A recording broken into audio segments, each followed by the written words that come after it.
Hello everybody, welcome back to another Microsoft Flight Simulator live stream. I hope you're all doing well. Happy Monday, my friends. Start of a new week for many of you, end of the week for me, here in the 737. Hope everybody had a great weekend. Ian, good to see you. Kango, good to see you. Ronnie, welcome.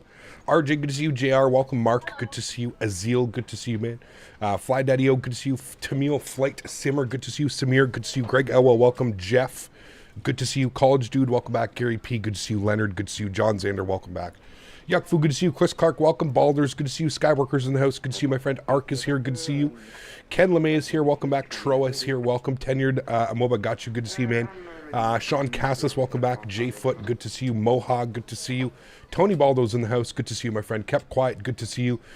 Ian, can you please, for the love of God, calm down before I just have to time you out for the day? You've said hi 8 times now. You said hello, you said yo. Just calm it down, man. Just please. It's Monday, dude. You don't got to go all crazy, dude. I see you. Hi, how are you? Good to see you, man. Let's not start off the Monday with a 24-hour temporary timeout, okay? Thank you. Appreciate you. Rainman, good to see you, dude. Been a minute. Hope Oswald. Captain Tayuka, good to see you. Sebastian, good to see you. Mood, good to see you. Law Fox, good to see you, man. Welcome back.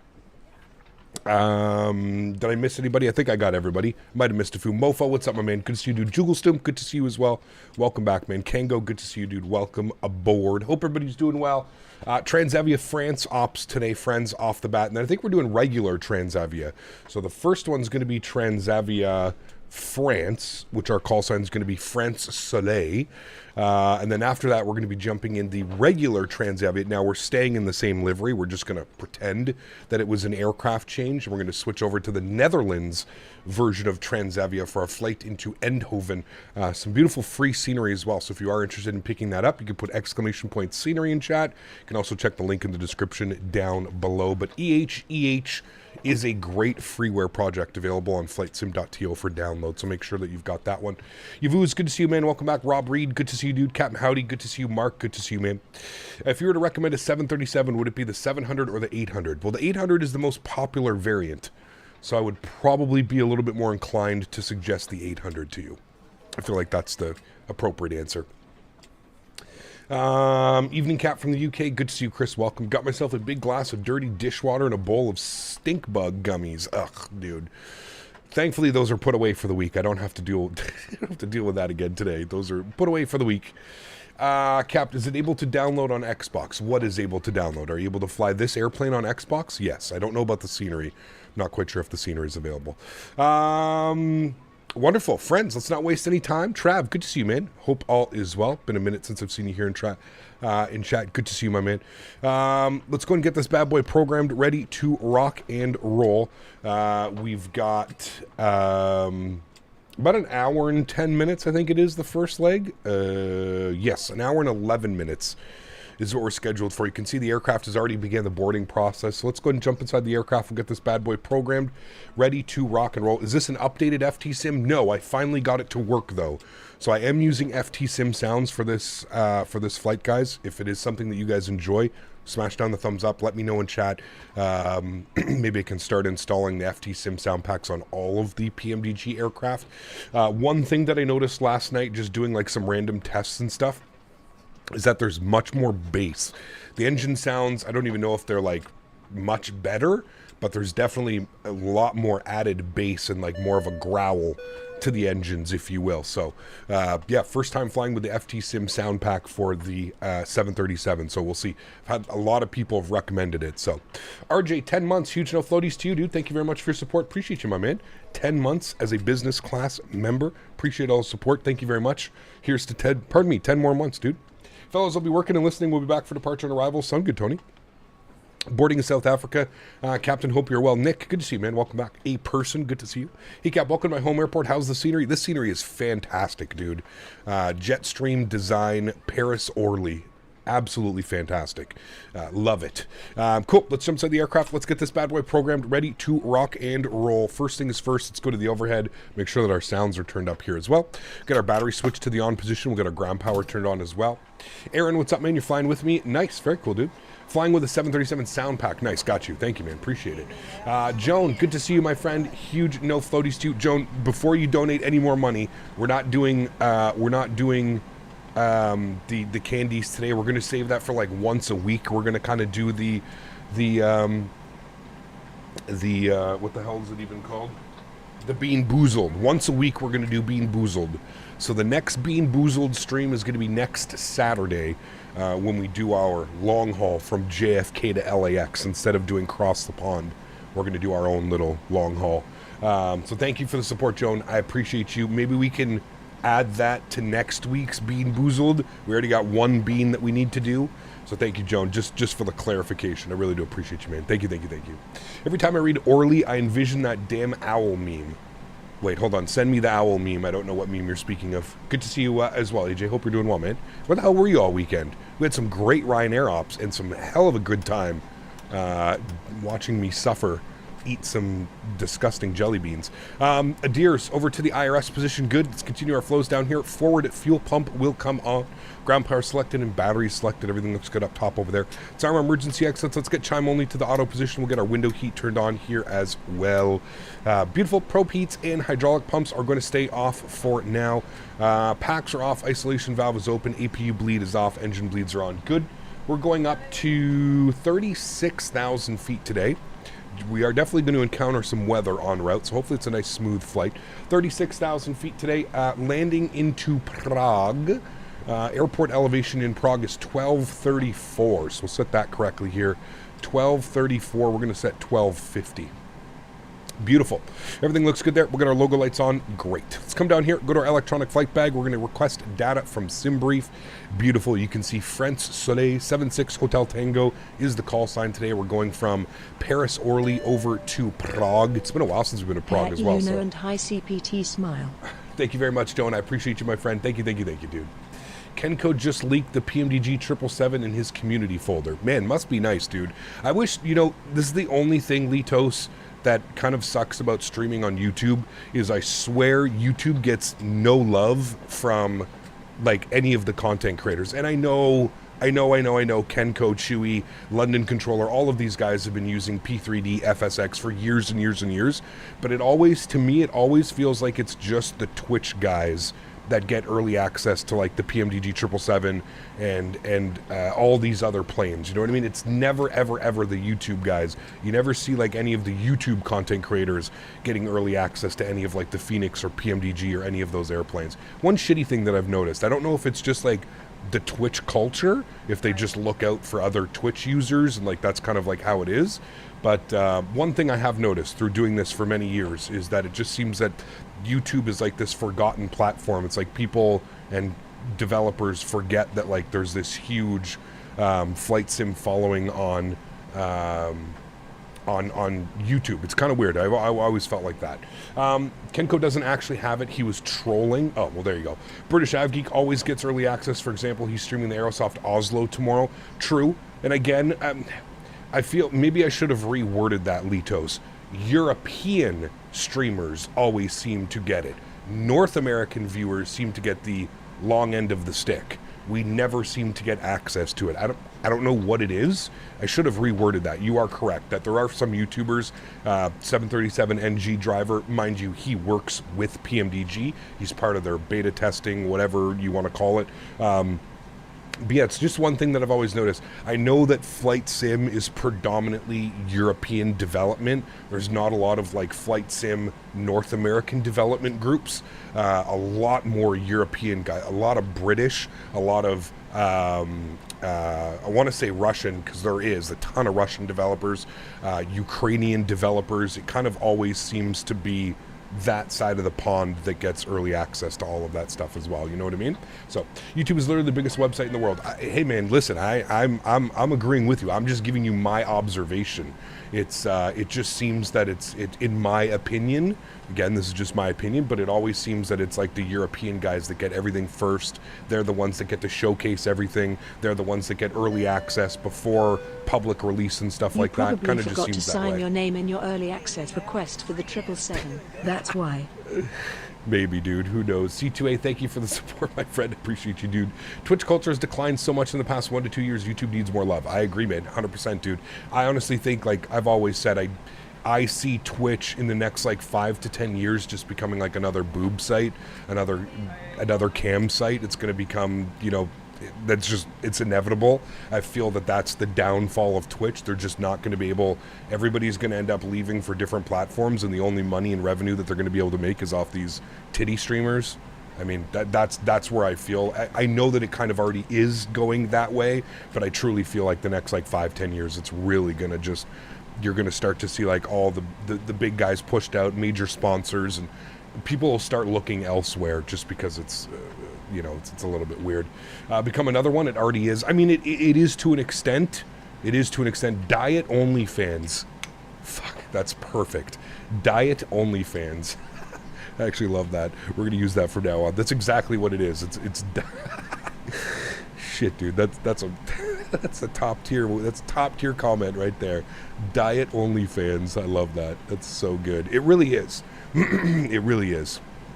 Kind of crazy if you think about it, man. Especially if you were there at the beginning of Twitch. Like, who remembers Justin TV, where it was just basically a bunch of people pirating, like, movies and like you could watch, like, full, like, seasons of shows on Justin TV. Like, I'm that old. I remember that, dude. I remember sitting in my garage with, like, my tiny little laptop and trying to get, like, Justin TV on and watching, like, rerun episodes of that 70s show or, like, The Simpsons. Dude, the good old days, man. All right, let's go to pause on it. We're going to grab our left GPS. We'll scroll back. We'll set that. Good. Let's go to our route tab. We're going to do our flight plan request. You can see we've got LFPO to LKPR. We're going to select that one. We're going to set our payload. We'll clear that. We're going to set our fuel. We'll clear that. We're going to select our route. We'll give that about 10-15 seconds to run through that. Cap, if you start flight swimming topless, I'll still watch. Hey, nice. Started watching right as the name changed. There you go. Yeah. Those are the good old days just in TV. Dude, it's wild. Let's go and load our route. Give that another 10-15 seconds. Badger Sky, what's up, man? Good to see you, dude. Will, what's up, dude? Good to see you, man. Nice stream last night. I was there, Will. I wasn't talking, but I did see your stream last night. You had a lot of people in there, dude. There was over 250 people for a good chunk of that. Activate and execute that. Good. Everything looks good there. We do have controller online. We do. We have ground online. So let's go and grab our ATIS. ATIS's information. Confirm you have initial contact, that you have received information alpha. All right. So we've got info alpha, and we'll go ahead and get our departure plugged in here. Hopefully we get this departure out of runway 25. I don't know much about this airport, but the winds are favoring the 25 for departure. So we'll see. Maybe he'll give us 24. I don't know. We will find out. ATIS information alpha, and we're tuning over to frequency 121.705. Good. We've got that frequency up. Let's go ahead and request our clearance. Orly ground, good evening. French Soleil 76 Hotel Tango, ATIS information alpha, IFR2 Prague, please. Soleil 76 Hotel Tango, Orly ground, good evening. Information alpha is correct. You are cleared to Prague as flagged via Renux 1 Whiskey departure. Runway 24, initial climb flight level 80 and stroke 1000. Alright, France Soleil 76 Hotel Tango cleared into Prague via the Ranu 1 Whiskey departure, runway 24, initial climb flight level 80, squawking 1000. Soleil 76 Hotel Tango, readback is correct. Alright, readback is correct. We're looking good, chat. So let's go ahead and go to our departures. He gave us the Ranu 1 Whiskey, so we'll find that on our list here. Ranu 1 Whiskey. Find that down here. Oh my goodness, look at the amount of departures on here. Ranu 1 Whiskey out of 24. We'll execute that. Good. Prague arrivals. Wants us in on runway 24 into Prague. They just finished their boarding as well, so that's great. Runway 24 into Prague is in use, I think. I don't know. Let's see what the weather's doing here. Winds are 220 at 16.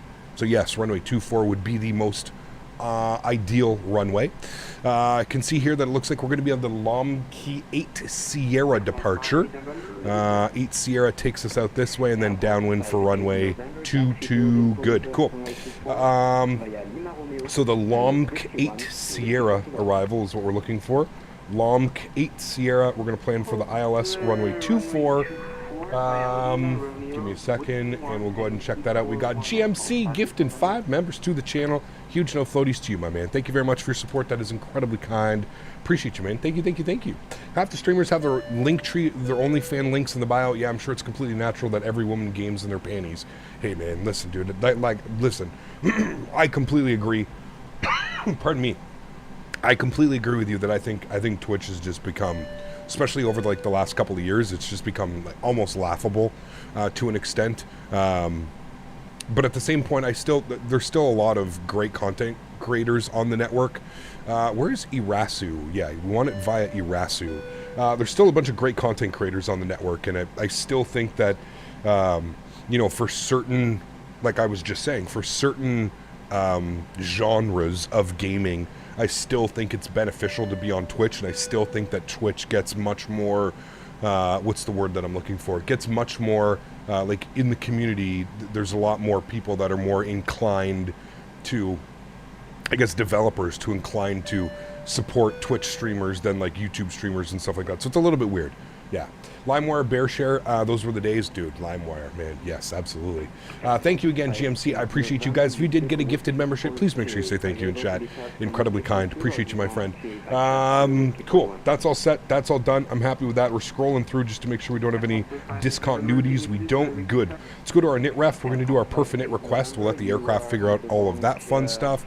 Everything looks good here. we'll go ahead and set pressure 1012. Traffic rings can come on. Beautiful. Excuse me. Hey Cap, driving but I'm watching. Glad I helped with the sound pack working. Yes, thank you, man. Sound pack is working. Let's go ahead and load our request. We'll execute that. Good. 7.4 on the fuel is what we're looking for. We're going up to 36,000 feet, not 37. We'll execute that. Good. Transition altitude is 5,000 feet. Everything looks good there, chat. Let's go to our N1 limits. We're going to jump over to our electronic flight bag quickly. Let's go to our performance tool. We are departing orally on runway 24. We'll go ahead and import from aircraft. Flip that over to kilograms. Thank you. Import the live weather. Flip that over to hectopascals. I'm going to calculate our V-speed. No D-rate on the takeoff today. Looks like we're doing a cell temp of 51 with a CG weight of 25.6. So 51 on the cell temp. We'll select that. No D-rate on the takeoff. Good. Flaps are 5. CG weight 25.6. Trim value 469. V-speeds 41, 43, 47. 41, 43, 47. Beautiful.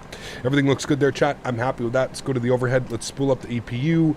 Good. APU is spooling.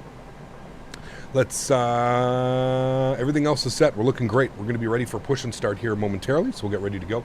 Breaking through the Brizzy signal was the pinnacle of my afternoon. Hey, there you go. I was in Paris with my girlfriend November 2022. Very nice. How'd you enjoy it, man? Hey, Cap, thoughts on any recent Phoenix A319 and A321 update? I mean, they provided an update today, and basically all they said was just, what did they say? What was the exact words? That's going swimmingly, and it should be over to the beta testers soon, which is good news. I still think that means we're probably 2 to 3 months away from it, which still kind of sucks. But hey, it is what it is. There's nothing much we can do, right? Yeah. Hopefully we're not waiting multiple months for the aircraft. But I by the sounds of it, it sounds like we're still 2 to 3 months away. Yeah. 147 on this guy. Good, sweet. So I saw they posted an update as well. Kind of just looks like busy work. For the love of God, though. Can they stop fucking touching the liveries? I have to go and update all my liveries again for the 3rd time since Block 2 came out. I don't know what the fuck they're doing over there at Phoenix, but they need to simmer down. Simmer down with these updates on the... Stop touching the liveries, man. God damn, dude, I have to go through and... Again. Where's the last place we're going to? Eindhoven. Eindhoven? Eindhoven? It's in the Netherlands, just to the south of Amsterdam. I come into this. Sorry. Wait, we'll have to reinstall liveries? Yes, again, for the 3rd time. Yeah, well, if you've downloaded liveries through the livery manager, like the Phoenix livery manager that's on your desktop, you should be able to just go and update them. But any of the liveries that you've downloaded on FlightSim.to, like myself, I have a ton of liveries that I've downloaded on FlightSim.to. You're going to have to wait for the developer to go in, re-update it, re-upload it to FlightSim.to, delete them, reinstall your liveries. It's just a pain in the ass, man. Like, for the... Again, this is the 3rd time since Block 2 came out that they've done this. I don't understand what's going on. I don't understand why they keep tweaking and messing with the modeling and the texturing of the liveries. But it's like, it's just busy work at this point, is what I feel like. You know what I mean? Hello, Captain. You seen that Tolis has announced a 330? I don't really pay attention to Tolis, to be honest with you, man. Doesn't surprise me. I mean, what? They've got the 319, the 321, the 320 Neo, the 340. They're working on the 350 with flight factor. I mean, I think it was... The writing was on the wall. How about that? We'll just put it that way. It was pretty clear what their next project was going to be. Seatbelt sign is on. APU gens are on. Good. APU bleed comes on. Duct pressure comes alive. Flip this over to APU gen up top here. Good. Fuel pumps come on. Wonderful. Everything else looks good there. Let's go to GSX. We're going to prepare for pushback and departure. Beautiful. Let's go ahead down here. Release ground power. Yep, you can remove that. Let me make sure our park brake is on. Otherwise, it yells at us. We're going to remove the wheel chocks. Good. Sweet. Hey, I don't mind the liveries as far as that for the sake of performance. I can tell you most liveries are being updated, but for some reason, FS.to is stopping uploads. Again, it's just a pain in the ass, man. Like I said, it's busy work, dude. Every time they put out an update or something like that, you have to go and, you have to go and update them. And it's, like I said, just seems like it's busy work at this point. Just kind of silly. Download deliveries. If there's more than 2, it takes you like 30 minutes to download them. FlightSim.to is very slow, especially if you're downloading especially if you're downloading certain projects and stuff like that. Yeah, it can be very slow, man. Is Microsoft CPU or GPU intensive? CPU primarily, to be honest with you. CPU big time. Allegedly, it's only breaking liveries that have custom interiors. Interesting. I've been getting the unable to reach PMDG update server at this time message for weeks now. What am I doing wrong? Kept quiet. Okay, how do I explain this as quickly as I can? Go to your... Alright, go to your computer. Go to local disk C. Go to users. Go to Kyle. Obviously not Kyle. Go to whatever your name is. Go to app data. Go to roaming. Find PMDG. Hold on, I might be wrong. No, find PMDG. Go to PMDG Operations Center and right click and launch this. Ops Center Updater. Sometimes every year or so you have to go and manually update the Ops Center for it to work correctly. So try doing that one. We're going to be facing west? Yes. Face west. Waiting for you to remove PMDG chocks. I thought I did. We'll remove them. Release parking bricks. Mitchell, thank you. Huge no floaties to you, my friend. Thank you very, very much for your support. With the 5 gifted members, guys. If you got another gifted membership, thank you very much, man. I appreciate you. And then we've got NL Gaming. Welcome back to business class as well, my friend. With that fat $50 donation yesterday. Thank you, man. Appreciate it. Wait, my PC doesn't have a Kyle folder. Nice. Ground Fred Soleil 76 Hotel Tango ready for push and start. Stand Alpha 4. Soleil 76 Hotel Tango, stand by, you're on number 2. Okay. Oh, we got a viewling behind us. I didn't even see him. Nice. Look at the rain coming in here, chat, all of a sudden. Bax, what's up, man? Good to see you, dude. Welcome back. Hope you're doing well. Shit, I don't have the Kyle folder either. Unsubbed. Just search for your name. It'll be there. But yeah, you have to manually update it, which should be good to go. Flight time, 1 hour and 10 minutes. 1 hour and 10 minutes. Sasha, how are you, my friend? Welcome back. Hope you're doing well. Release parking bricks. Oui, on va releaser des parking brake. Well, this weather V1 must be 105 knots. I don't know what it is. No, 144. 144. Worked perfect. There you go. Awesome. Alternatively, right-clicking on the Ops Center shortcut should open file location. Yeah, you don't want to right-click. You just want to double-click it and like manually start it.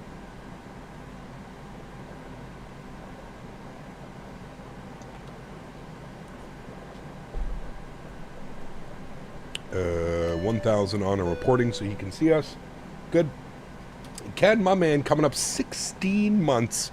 So 68 days till Vegas, baby. Oh, baby.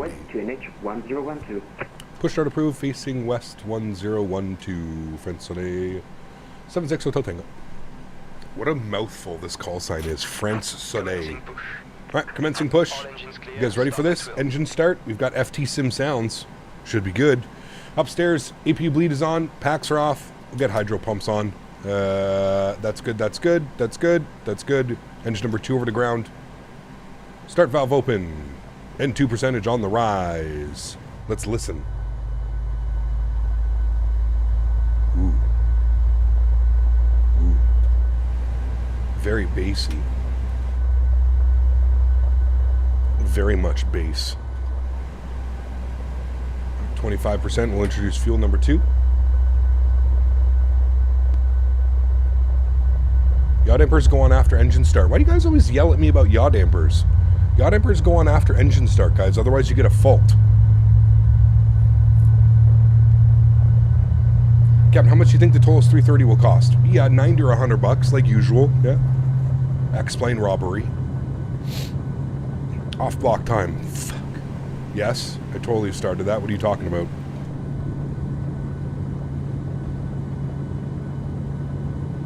All right, good start on engine number 2. Engine number 1 over to ground. Start valve open. N2 percentage on the rise. Yaw damper after IRS. I swear that's how it always was. I always do yaw damper before taxi. Like, that's part of my before taxi checklist. I don't, I've always done it like that. I don't know if like I'm doing it wrong or something, but it's always been in my after start checklist.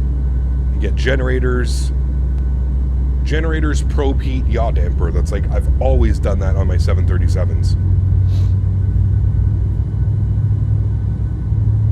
I could be doing something wrong, but I'm pretty sure that's how it was in our world flight, Delta OFP. I'm pretty sure that's how Delta does it as well. Set parking brakes. God, those sounds delicious. Very nice sounds, Chad. Park brakes on. Parking gear.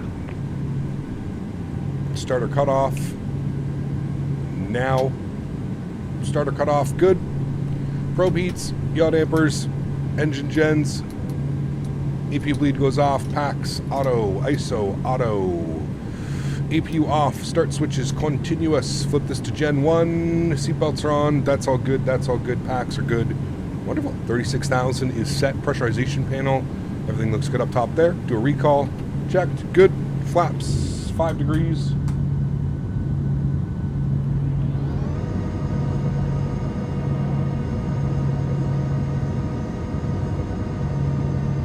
Tow truck disconnected. Bypass pin removed. Left is clear. Right is clear. Josh, my man, dropping the $10 donation. Huge no floaties to you, man. Thank you very, very much for your support. I really do appreciate it, dude. Thank you, thank you, thank you. Normally, the ignition is set to left or right, never both. Oh, like this one? Well, are we going to start nitpicking like that, Chad? Is that what today's going to be? Good going to afternoon, be one of those Captain. days? Hope all is well. Have a great flight. I've always used both. I've never used left or right ignition. Unless it's been, like, flipped in a position, I've always used both. I've never, again... I don't go that much into realism, chat. We're flying a fucking desktop simulator. Let's remember that. We're not real training pilots or anything like that, so just, yeah, we don't really take realism to that extent. I like realism, but I don't like to go crazy with realism. 4.69 on the trim value, so we'll set that right there. Auto brake is over to RTO. Trim is set. Flaps are set. Let's go auto. Flight director left side, right side, auto throttle. I wonder if VNAV and LNAV is going to give issues like they have been. VNAV, LNAV, actually LNAV engaged. Cool, good. Sweet. Let's go ahead and get our taxi clearance. Taxi is going to be interesting. I don't know how he's going to give us. This might be interesting. Very early. We might give us whiskey 2 to whiskey 3 to whiskey 1 all the way around. Maybe they alternate between left and right, but no worries. Okay, well maybe that's something that I can start adding. Again, I've never done that, but maybe we can. Yeah. Good old Monday afternoon streams. Cap, what mouse do I use? I just bought a new one, actually. The Corsair Iron Claw, I think it's called. I don't know, I really like these ones. Corsair Iron Claw, I think it is. It's a nice big mouse, but it's light. Really like it. If you're gonna whine, at least smash that thumbs up button. That's right. Captain, get it together. Your livery is missing rivets, and there are no smudges on the windows and lick marks. Oh, but there are. The rain is just washing it off. Cap, you're losing your virtual desktop video game playing license. Apparently today I am, man. That's it. I am. Man, I feel bad for the real world pilots that have to stream if they forget like any of these things. Although they probably don't forget these things because they fly in the real world. But man, you guys are ruthless sometimes. Ground front today, 76 Hotel Tango, ready to taxi 24. Hotel 76 Hotel Tango, taxi to holding point of runway 24 via Lima 3, Whiskey 1, and Whiskey 4-1. Right, holding point runway 24 via Lima 3, Whiskey 1, Whiskey 4-1. Front today, 76 Hotel Tango. Okay. We're on... Where's Lima 3?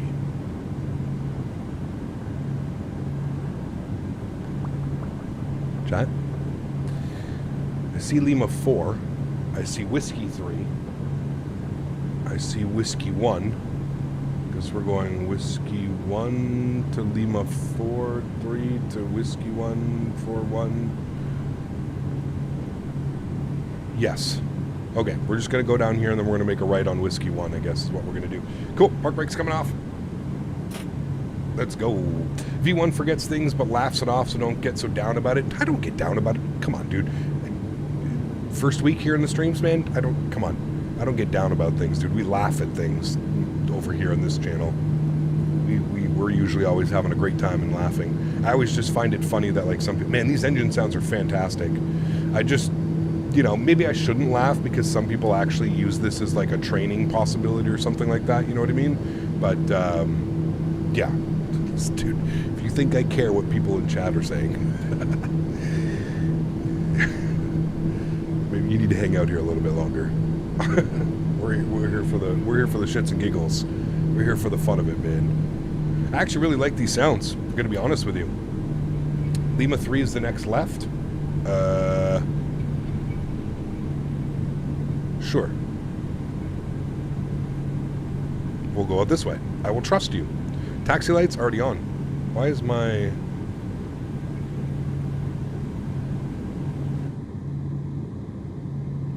Feels like my airplane doesn't want to turn. We got it. Which version do you use of the FTSim sound pack? The most recent version. I installed it last night. I don't know exactly which version it is. I might have it in my download folder. Version 1.1.1. 1.1.1. 1.11 for the PMDG 737 CFM sound pack. Good evening, sir. Where'd you get the sounds from? FTSim. You are clear to destination as 5. FTSim sound pack. They actually sound really good. Runway 24. Initial climb flight level 8. I like that little hum. 1000. It's nice. Very nice. Contact to Genoa via the Pilot 1 Whiskey departure, runway 24, initially level 80, squawking 1000. You're right, I didn't have the taxi light, thank you. What is the Cap, do you have any recommendations for cheap rudder pedals? Honestly, man, I usually don't like recommending cheap products because they're exactly it. Cheap. I mean, Thrustmaster, what are they called? TFPRs would probably be your best bet for like sub like $150, $200 rudder pedals. I've heard good things about the Turtle Beach. I've never used Turtle Beach ones, but I've heard decent things about them. The Logitech ones are okay as well. Yeah, it depends. So not our next right, we'll take our following right on Whiskey 1. Cap, finally you dared to install the sound pack. I did, yes. I did. You think the sickness was the deodorant?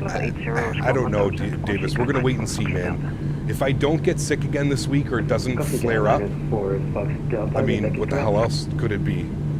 The only time, like, I was getting, like, those flare-ups is when I was wearing that deodorant. So, I don't know, man. I don't know, dude. Maybe it's just finally the sickness is gone, but, like, we'll see. Due to your pref engine out procedures and program it to the FMC?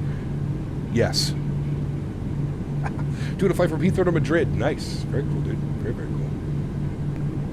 Like I've said, I'm all about realism, but we also have to put a cap on the realism of I'm not a real pilot, nor do I want to be a real pilot. So like I said, man, we do realism to the extent of like real flights, real airplanes, real call signs, real parking gate assignments, VATSIM ATC. That's about as realistic as we go. You know, how long is this like? 1 hour and 10 minutes is what we're scheduled for, my friend. 1 hour and 10 minutes. God, I love this livery, man. Transavia, beautiful livery. Who else is to blame? Daniel Barry. He's not even here to save face, but that's okay. He is to blame. Mr. Daniel Barry III. It's not really Daniel Barry III. I just call him Daniel Barry III. Crazy winds here in the Netherlands. Nice. Should be fun for our flight into Eindhoven. Cap, what setting do you use for real turb? Default for a lot of the time, Andreas, but don't be shy to turn off default settings. The only thing I change is the sounds. Put the sounds to 0 because the sounds are quite annoying. Dan feels a disturbance in the force. Personally, Cap, you're not taxing fast enough. Okay, got you. I mean, 18 knots, I feel like we're taxing fast enough. Deshaun, what's up, my man? Good to see you, dude, all the way from the islands. Welcome back, man. Hope you're doing well, dude.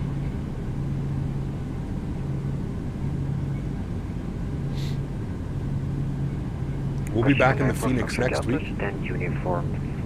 So that'll be fun, chat. We'll take a look at the new update. Hopefully all my liveries are updated by the time I want to fly it next week. Pushing approved, facing north, PNH 101. And remember, guys, if you are enjoying the content, don't forget to smash down that thumbs up button. I know it's going to be a busy day here on the channel. I think there's a bunch of other content creators going live as well today. I saw V1's live in a couple minutes, so that'll be good. I'm sure many of you will flock over that way to see the new A320 update and what that has to offer. Tamil, what's up, mate? Good to see you, dude. Welcome back. Hope you're doing well. Joe, what's up, my man? Good to see you as well, dude. Hope you're doing well, man. Happy Monday, dude. Would still consider the fly-by-wire 320 after the Phoenix update? Yeah. I think it offers like the Neo presence, right? I mean, the Phoenix is, you know, the CEO, so. 76 Hotel Tango, monitor Unicom 122.8. Thank you very much for coming to Orly, and hope to see you and your community back to Orly very soon. Bye-bye.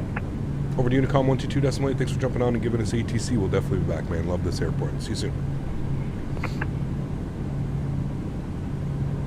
All right, 122.8 for us. Good. V1 stream pushed back. He went fishing. Unacceptable. Unacceptable. Landing lights on. Runway turnoffs on. Strobe lights on. Wing lights on.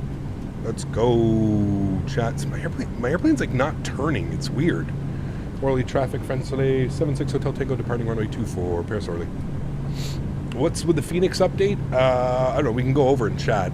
It's just a bunch of busy work, to be honest with you. Nothing really important. A bunch of like fixes and bug tweaks, and they said performance, so maybe it should be a little bit better. But I feel like the new PMDG update jacked with the ground handling. I've noticed that the PMDG doesn't like. It's almost impossible to turn if you're going more than 10 knots. It's kind of crazy. All right, joystick cam is on. Yoke cam is on. Sounds are going up. Let's enjoy this sound pack, friends. It actually is pretty impressive. Let's go throttles to 40%. Enjoy, my friends. Chrono's on. Stable at 40. Toga, slight nose down pressure. Takeoff power set. Speed's alive. Thank you.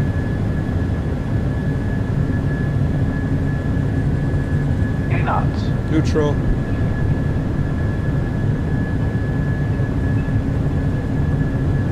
Little bit into wind here, nothing too crazy, just a little bit. V1, rotate. Rotate.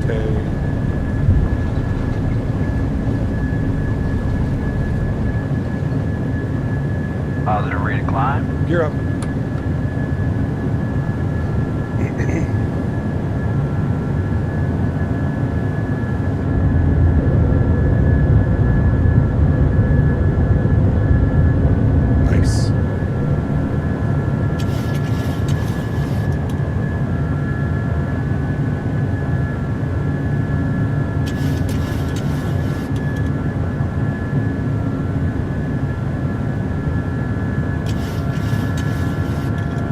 Auto brake off, gear locked.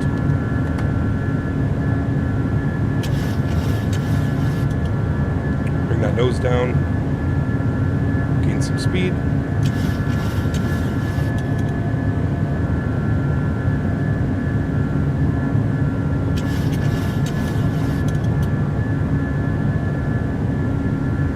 Flaps up 1.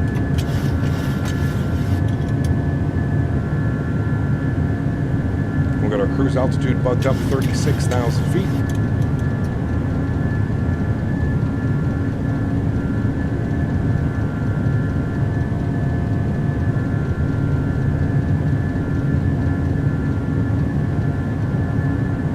Beautiful. And 220 will go flaps clean. Malx, what's up, man? Good to see you, dude.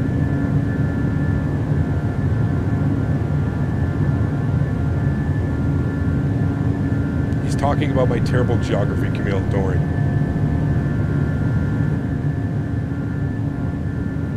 What plane is this? This is the PMDG 737-800.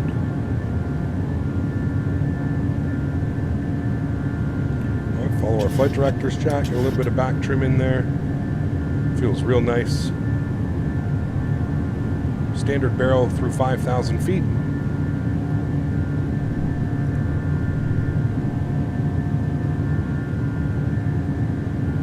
And coming through 6,000, I'm going to hand this over to autopilot now.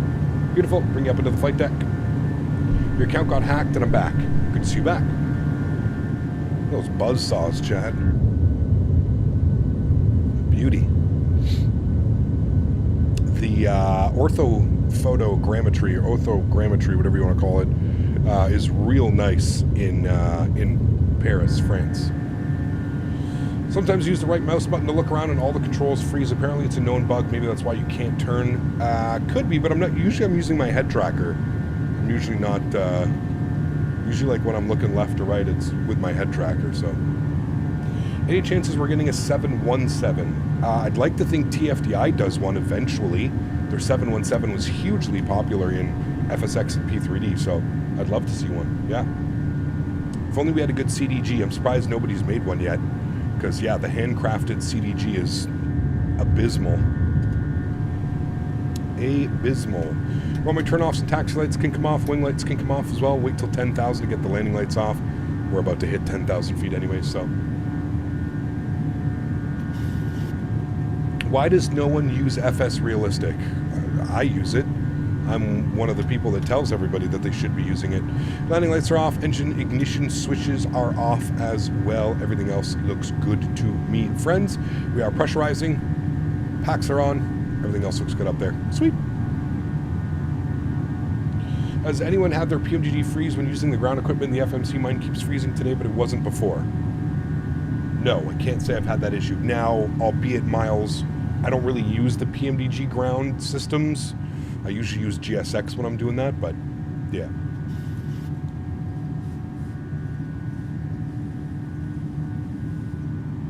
Is this the FTSim sound pack that's on the monthly subscription? I think so, Greg.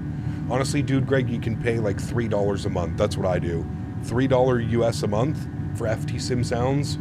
I don't know what that comes to. I mean, 12 times 3, $36 a year.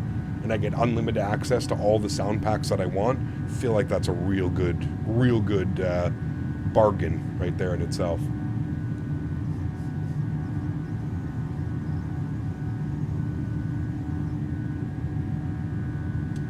I see how it could be further down the priority list with it less being in service. It would be nice if somebody could work on an MD-80 package. Well, I mean, we do. We have the Leonardo MD-80 package, David. It's quite a good aircraft as well. Sound pack makes a huge difference. It definitely sounds a lot more realistic.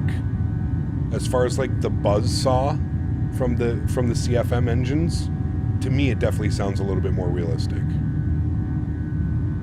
A little bit of bump through those clouds. I was GSX as well, but I used the PMDG fuel truck after the truck arrived. I couldn't press any buttons. Interesting. Maybe avoid using the fuel truck for now. I don't know if that's a new bug that was introduced, Miles. Yeah, I don't know. I don't know, man. I'm sorry. Wish I had more info on that. What have you missed? A beautiful departure out of Paris Orly. That's about it. Forgot about that. I would like to see that in stream again, if possibly. I don't know when I'll stream it again, David, but there's tons of content creators out there that do fly it. But yeah, maybe. Like I always say, man, never say never. But currently, it's meh.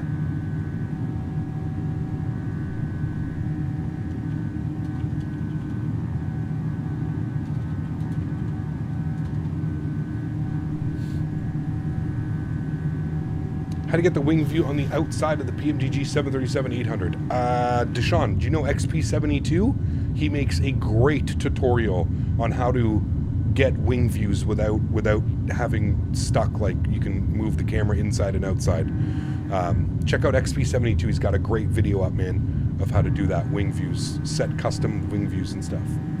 So Sunday 4/21, we're doing the PMDG 777. Sunday 4/21. I don't think it's going to be out by then, man. Another question, what are the differences in the four A300s from mini builds? I know the engines are different, but what are the two others? Well, you have the freighter, you have the passenger, and then I think you have a converted freighter or something, isn't it? Forget what it is. April 21st, your birthday, we need the 777 on Sunday. Could you imagine if they release it one day after Cross the Pond? That'd be kind of shitty, don't you think? I don't think they're good. I think it's going to be either towards the end of the month or into early May, to be honest with you. Tried the MD-80 the other day for the first time in a while. It stalled and rolled on final. It's a very finicky airplane, Buckeye. Remember, it was one of the first payware planes to come out as well, right up there with the CRJ. I haven't been following it to see how many updates it's received, but it is fairly old. It's a fairly older one. Cap, what do you have your GSX boarding density set at? Seems like it takes forever to board the passengers, and not looking forward to 400 passengers for across the pond. I have it set to dense, college dude. Dense. I was thinking mid-May for release on the 777. I could see that. Yeah, I could see that. To be fair, if they released it for 777 across the pond, it would be a catastrophe with all the pilots learning how to... Yeah, but that's not PMDG's problem, right, Timothy? I agree with you that there would be a lot of people that would, like, don't know how to fly it, and they were just like, fuck it, I'm taking it for across the pond. That's not really on PMDG, though, man. Like, if they're going to release the airplane, they're going to release the airplane. I don't think they have to, like, tiptoe around FTSim events specifically for releasing a product, right? I think that's kind of... Who cares? More like June, July for the 777? No. Stop being a ray of sunshine. That's baloney. It's not going to take that long, dude. It's literally... It could release any week at this point. I'm positive of that. We're not going to be waiting till June or July. Don't be silly. That's 3 months away from now. Just got an update. The MD-80 gets updated regularly and works perfectly fine. There you go. Okay. Didn't they say max 2 months? That was like a month ago that they said max 2 months. What's your current graphics settings? Did you decrease your LOD to get more FPS? No. I use FrameJet mod, Dave. My settings, you can put !MSFS. For FTSim or X-Plane? What? Have you not done the 777 in the sim yet? I have for X-Plane, yeah. I have the Flight Factor 777, which is mediocre at best. I've been flying the MD-80 for 200 hours straight. If you fly correct, it will reward you. It's a wonderful plane. There you go. Take it from someone who actually flies it. They literally said the 777 is basically done. They're just doing some final tuning, so I presume in a week we'll get a release date. We'll see, man. This is why I don't like to speculate, because everybody has a difference of opinion, but to think we're going to be waiting till June or July is just... You need to go have a puff. Go have a puff. Think about your life a little bit. Come back when you're a little bit happier. I also use the FrameGen, but the only thing I don't like is that you need to use DX12, because when I switch to DX11, I like it more with FPS. Yeah, I mean, DX11 is obviously a little bit more stable. I'm going to agree with you on that one, right? I don't really notice too many issues with DX12. One of the biggest ones is like texture bleed through and stuff, but all news for me. See, there you go. And the man himself, chat. So listen, if you have any questions, just direct them to Mathis right over there, okay, guys?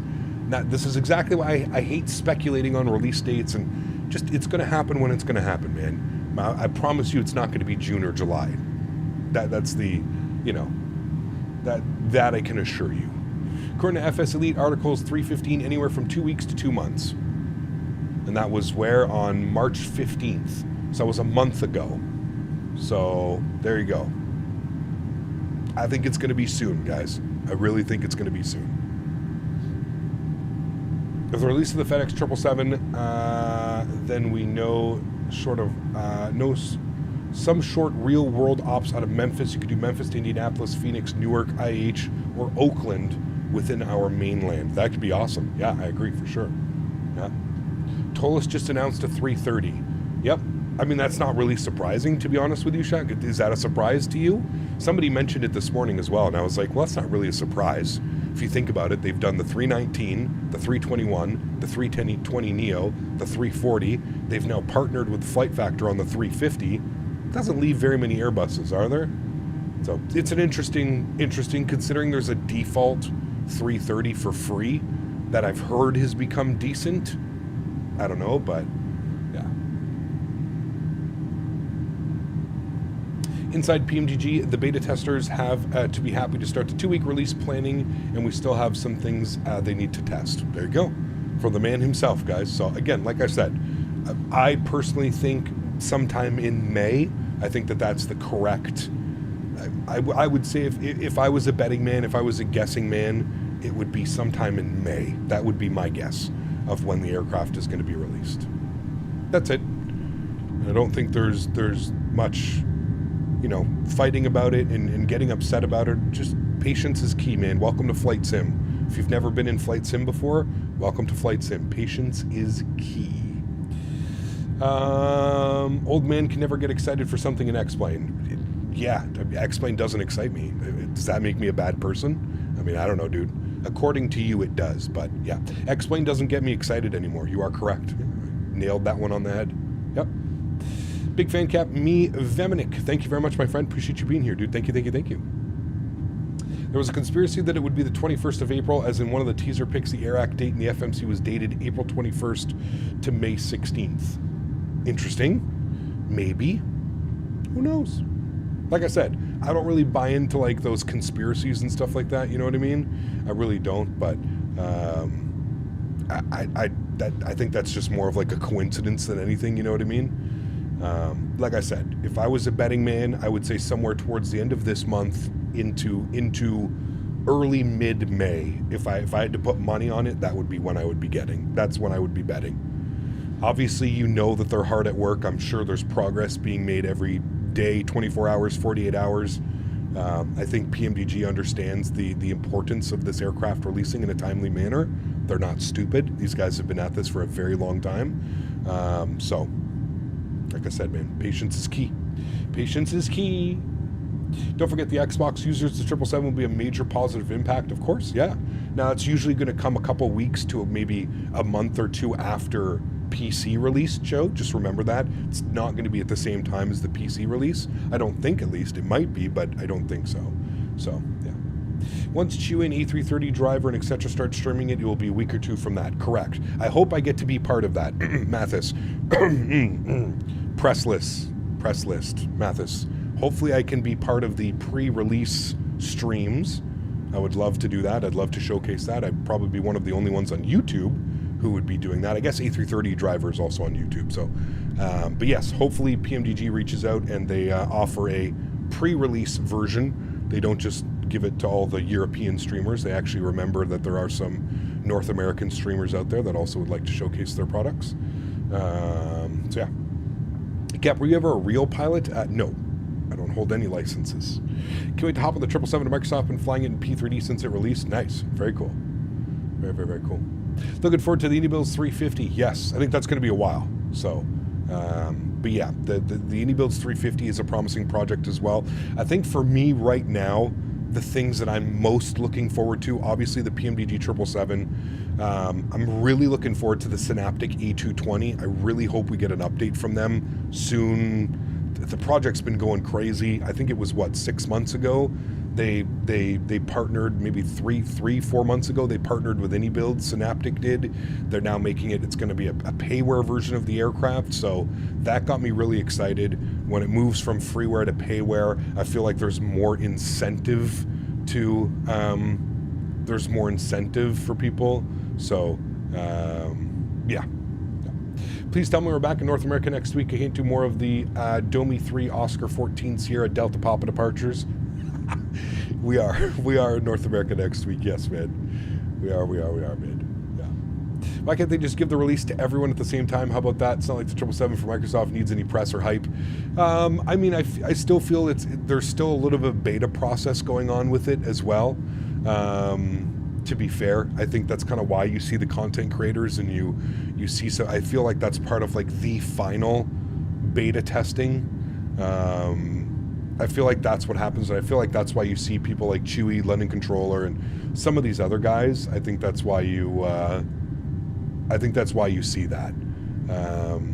You'll see stuff like that happening. So yes, that is the Mathis. It is not someone pretending to be him.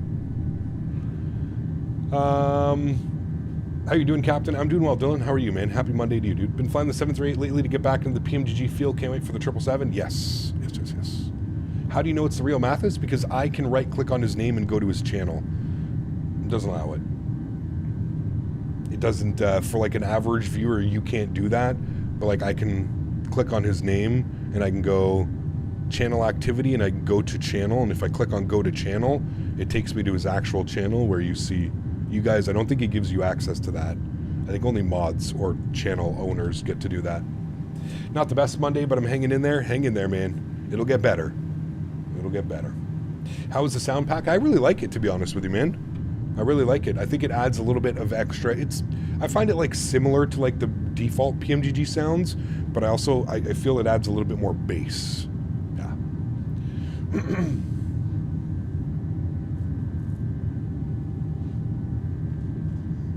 He's right, the plane doesn't need a press release. Well, I mean, at this point, everybody's excited. Like I said, I don't necessarily think, I think you guys are taking the wording wrong. Press release meaning is that PMDG is giving a product to a content creator, a streamer, a news article group so that they can test it, showcase it, do whatever, right? I don't think a press release necessarily means like, oh, well, you're going to get it 3 weeks, 4 weeks before release. Because I don't know if you guys remember, like, the 737 when it came out, I mean, I think the streamers had it for about just over a month before it actually went live to the public. I don't think they're going to do that with the 777. Like I said, I also think the 73 was the first rendition of an aircraft for them in Microsoft, other than the DC-6. But yeah, got 15 minutes of free time till the next class, then I'm back, and then I'm done for the day. Then have baseball after. See, that sounds like a good day, man. Great day.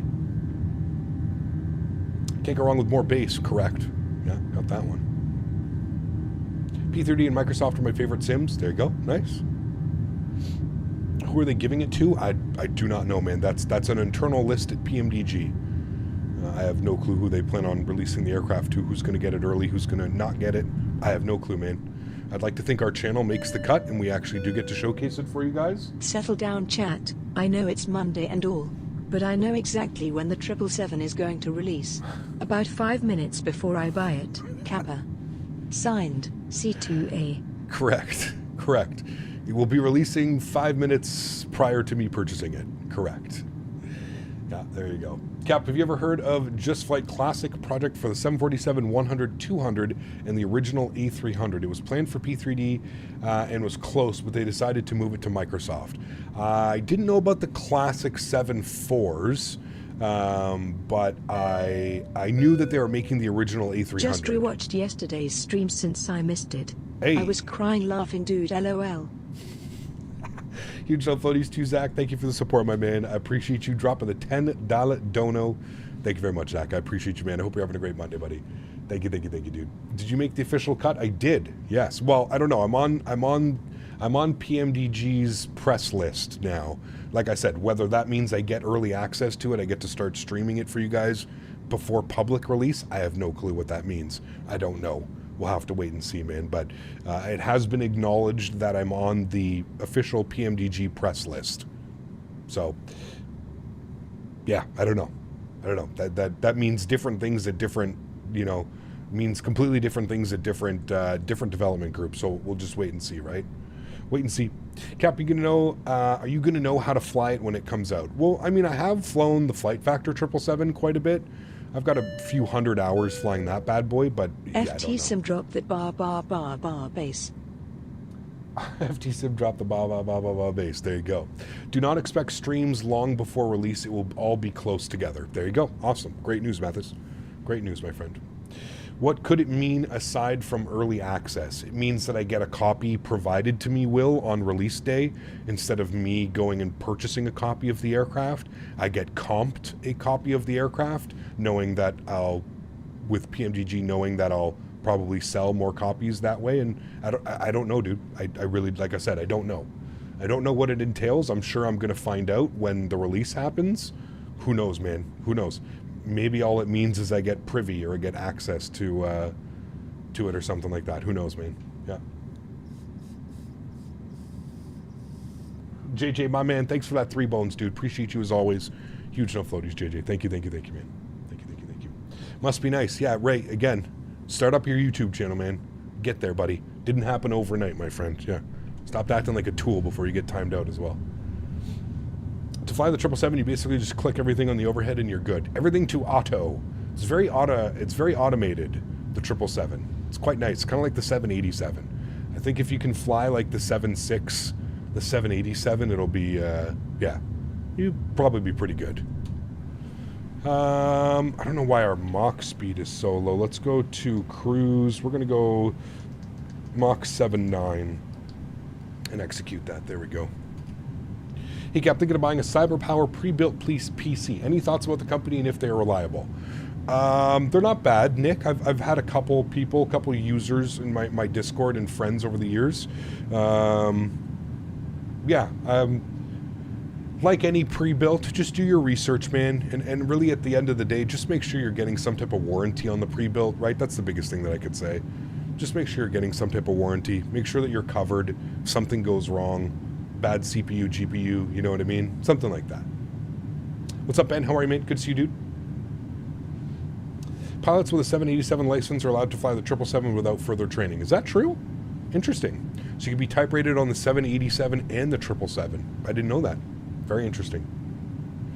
Gap, what's better, JetBlue A320 or Lufthansa 74? I mean, those are two very different, very, very different aircraft. Which airplane would I rather be on for what, an hour flight, a 7-hour flight, a 5-hour flight? I don't know. Cap, when you're flying on FTSim, what do you use to monitor ATC coming online, or do you wait for vPilot to notify you? I just wait for vPilot, Defender. I've been flying on FTSim for 15 years now. I have thousands and thousands of hours flying on FTSim. I usually just wait, man. Unless I'm flying into an airspace and I know that I'm in their airspace, usually I just wait for the ping. I wait for the ding ding, and then as soon as you get the ding, you know that you're just you know to contact them. That's it. 195 miles till top of descent, friends. Nice cloud layer. We're up here at Mach 0.79. Look at our ground speed right now. 549 knots across the ground in a 7.3. Fast as fuck, boy. That's no way to talk to your sunshine. Right back at you, my friend. Is that a way to talk to a content creator and somebody that you enjoy spending time at? Do you think it's fun to come in here and poke the bear and continuously try and get me upset and agitated? Right back at you, my friend. Right back at you. You get what you give. Very famous saying in chat. You get what you give. Something funny, A330 type rating comes with a 350 type rating? Interesting. I wonder if that has to do with like wingspan or size of the aircraft.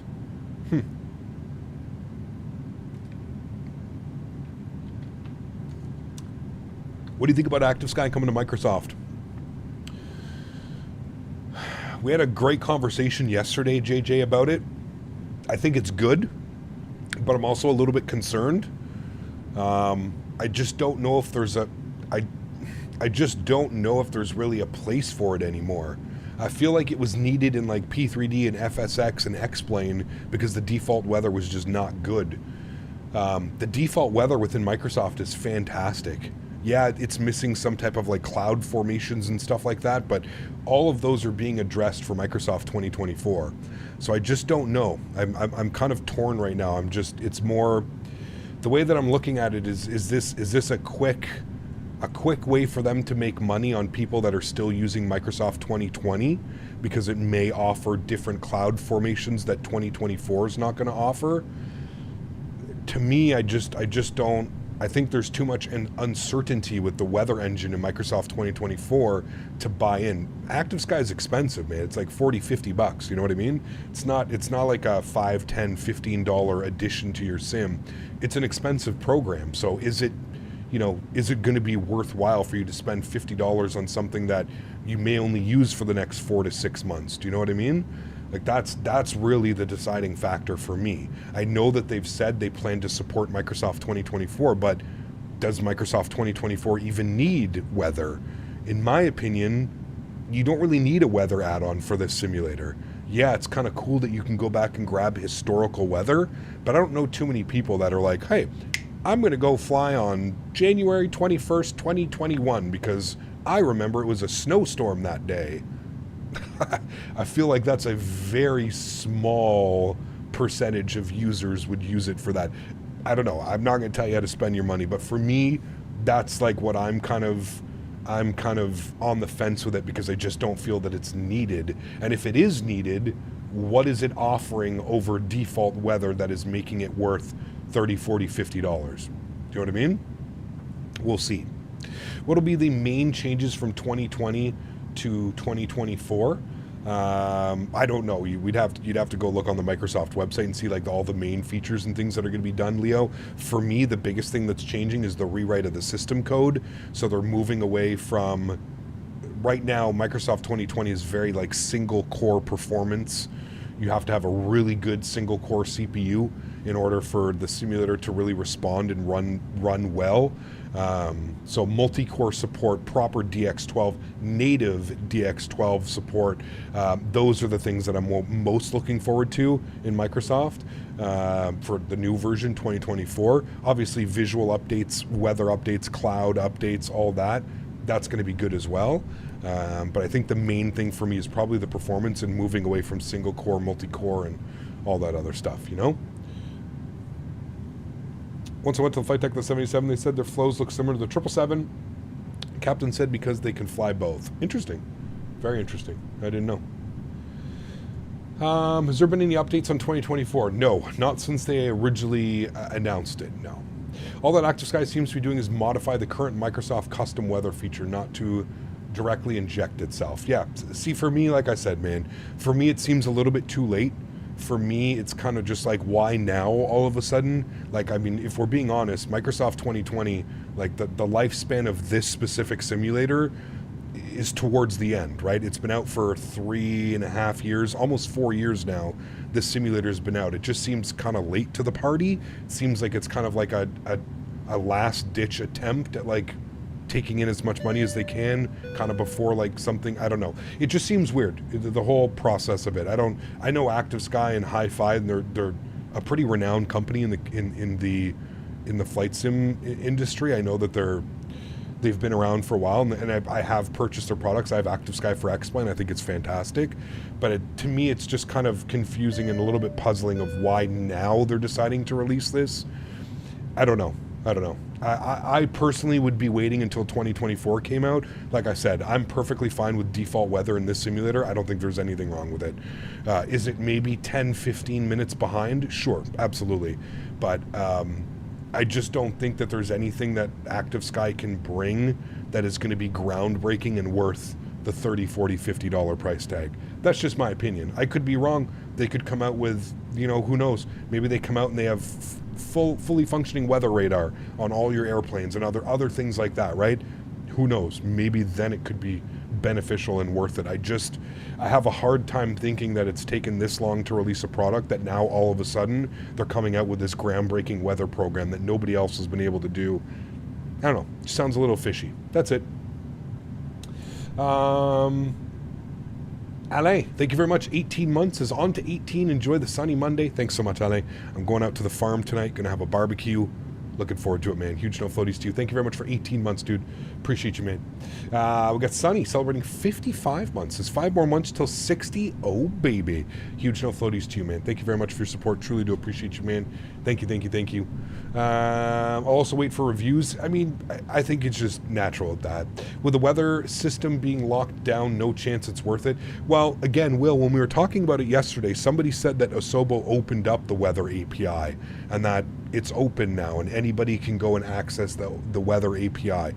I don't know if that's true. I didn't know that they did that, but who knows? Maybe it has, but I don't know.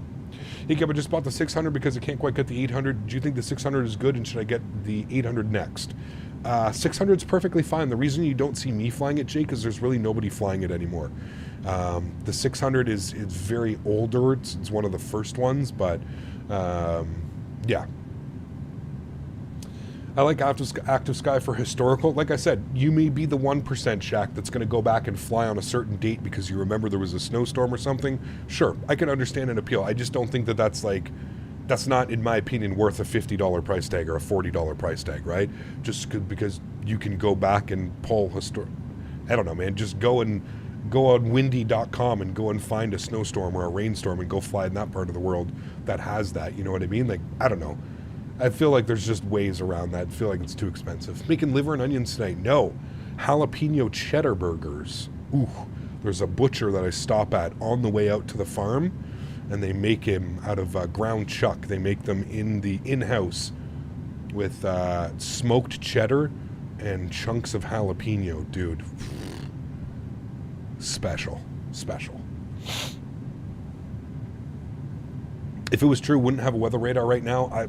I would agree with you. I would agree. I would think that at least some developer would make that, you know? Historical is only 10 days back. Can you really? So you can only go... okay, that's not even a feature then, to be honest with you. If you can only pull historical weather from 10 days ago, that seems kind of like a moot point. I really feel like that's not even a... that's not even an actual thing. I could be wrong, but...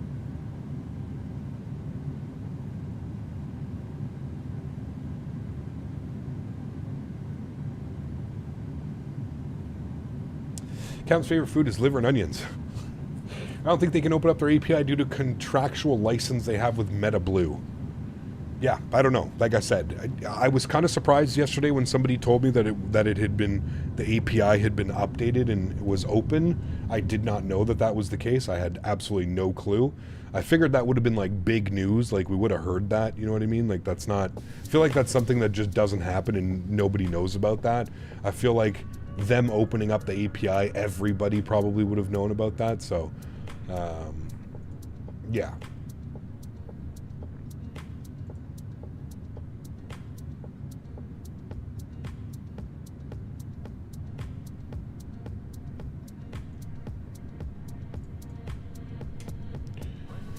Never heard of it being opened yet. No.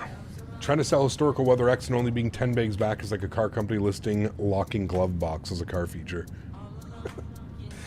Microsoft looks more realistic than real life. I wouldn't say that. It's very close. Looks absolutely fit. I mean, I've never flown in a simulator that looks like this. Gives me this visual. That's for damn sure.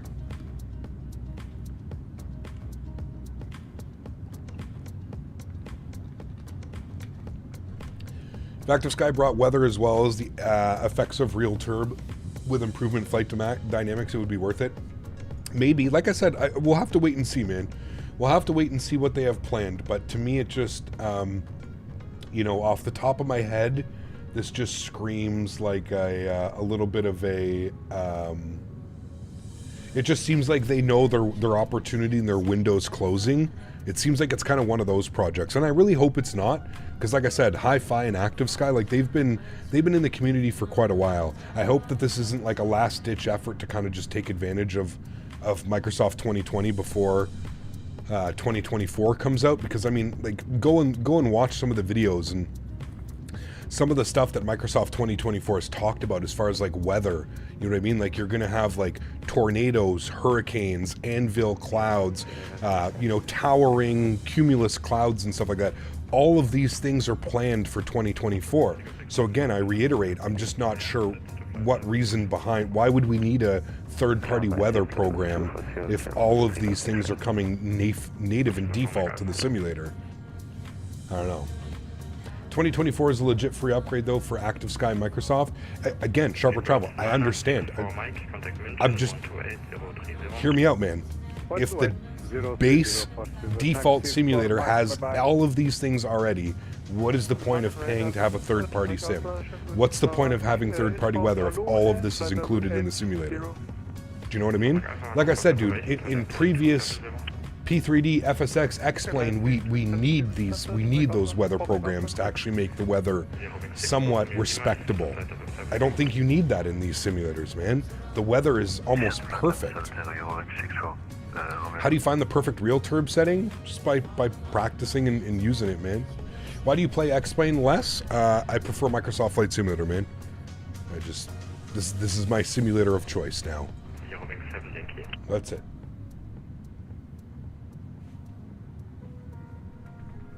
Who are we with? Who is this? This is Langen? Langen Radar.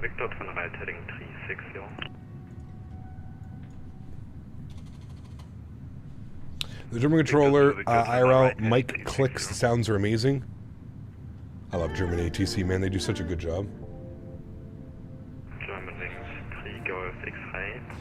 Are we going to have to buy 2024? Is it a free upgrade? You're going to have to buy it. It's a whole new simulator. Yeah. Whole new simulator. But if we've learned anything, I don't think I'm going to be buying the deluxe version this year around. I'm just going to buy the standard version and then put all my third-party content in. I had 6K hours in X111, now I mainly use FS 2020 with about 2.8K hours already. There you go, man. There you go. Megan Radar, very good evening, friends. Today, 76 Hotel Tango, flight level 360.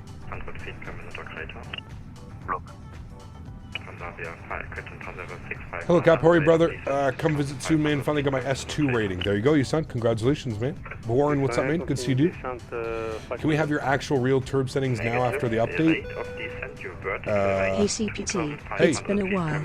I was wondering what you think about PMDG being behind on the depth of the systems compared to Phoenix. Do you want the weather of Prague? Being behind. I don't think they're behind at all. Honestly, there's my settings for real turb. Yeah, I don't think they're behind at all, to be honest with you, man. I mean, is the Phoenix tablet better than the PMDG tablet? Yeah, sure, but yeah. They show a 330 in the trailer for 2024. There you go. A little bit bumpy up here as well. A little bit rocked around. Thank you, Radar. Very good evening, friends. So they 76 Hotel Tango, flight level 360. Transavia 76 Hotel Tango, hello, identified. Proceed direct Odomo, and you need to be on and out level. Do you prefer 37 or 35? Proceed direct Odomo, and we'll go 350 for friends. So they 76 Hotel Tango. For Charlie, level 35. Alright, he wants us to 350. 32 Hotel Tango with you, 13,000. Again, your call time? Cruise. Calling, say again, call time. Execute. 32 Hotel DOH, Hershey DHL, 32 Hotel Tango. Altitude intervene. Descending 3-5. Updated all my Phoenix liveries and now my plane is invisible. Did you update the actual Phoenix itself? PMDG just doesn't want to bother with feedback. Real pilots have said it doesn't take that much trim. No steering is not that good and much more. I hope they're going to come back at it like they said. Wait and see, man. After PMDG makes us wait to death for 777, it's almost 2 months since the trailer preview. Thank you all the flight with the Phoenix. They did a good job optimizing. Seems a lot better on performance. Nice, good. The Solo default handcrafted or not worth it unless made by a third party otherwise. I would agree with you. Yeah, I would agree. Nissan 4000 QNH 1005 clear to LS25. Your range for Romeo Lima. I would agree.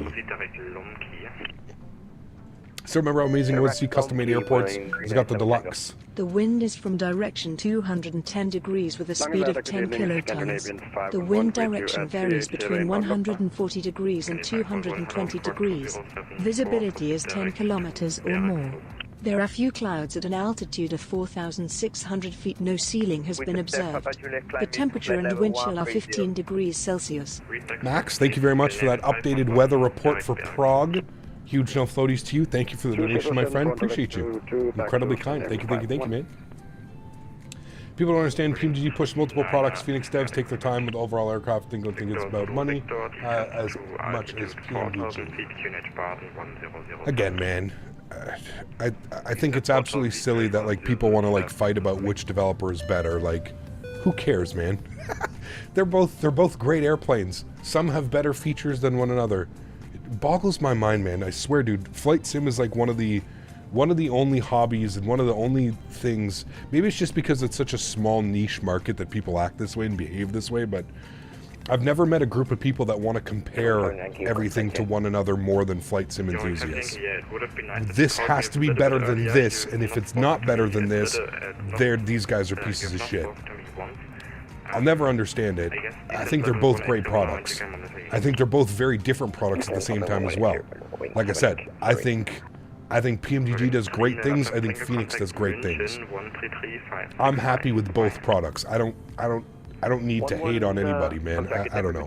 I don't know. Two Wicked, huge no floaties to you, man. Thank you for the support. Appreciate you, man. 15 months as a business class member. Thank you, dude. Hey, Cap, hopefully my message is seen. Do you have a stream schedule? I'm specifically hoping that you're planning to stream this upcoming Thursday and Saturday. Yes, correct. Chris, exclamation point schedule in chat. I stream Thursdays times 2, Saturday, Sunday, Monday. 133565. Francais 76 Hotel Tango. Thank you. 133555. 133. 133565. 133565. Hey Cap, how do you get liveries for the PMDG? There's multiple ways. You can download them off the PMDG Operations Center, or you can go on FlightSim.to, whichever is easier for you. I think people have their favorites. I just think a little too aggressive towards other devs. I just think it's crazy, dude. I think it's bananas that like people want to like pitchfork somebody because there's like something, right?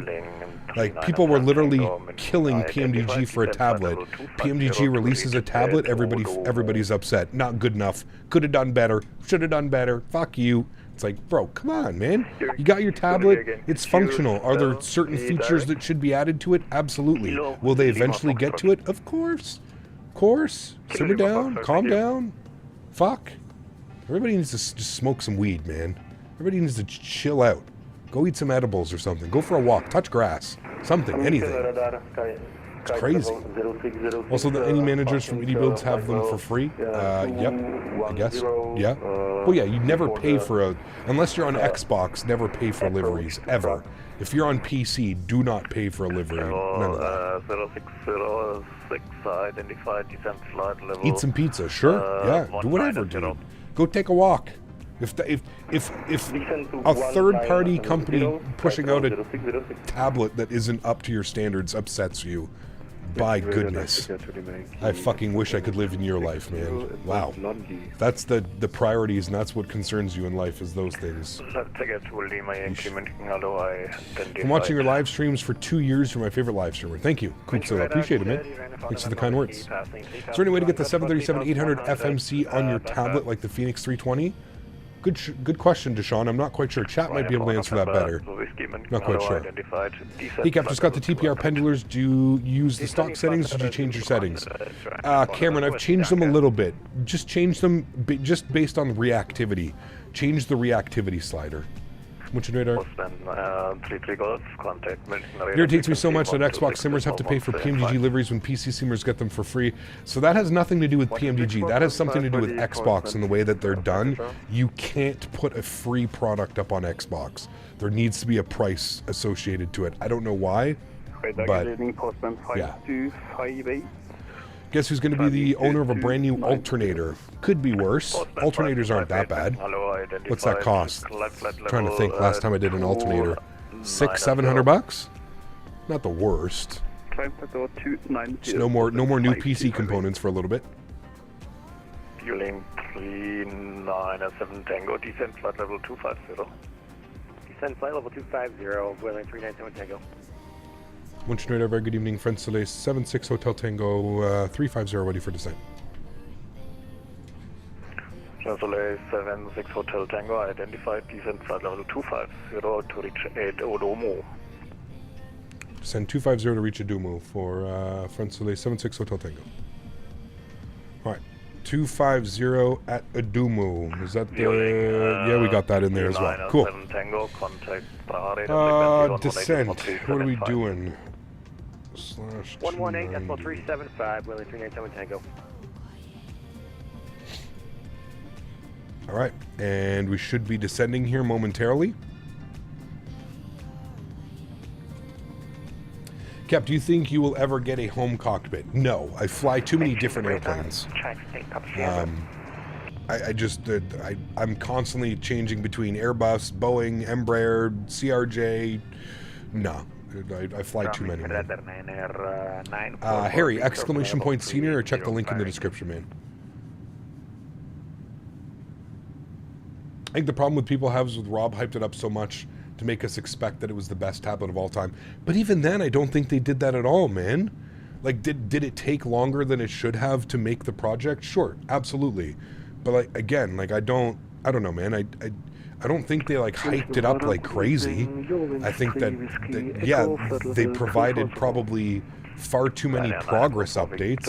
Sure, I can agree with that. But again, like, I don't think you can like fault a company for giving you progress updates.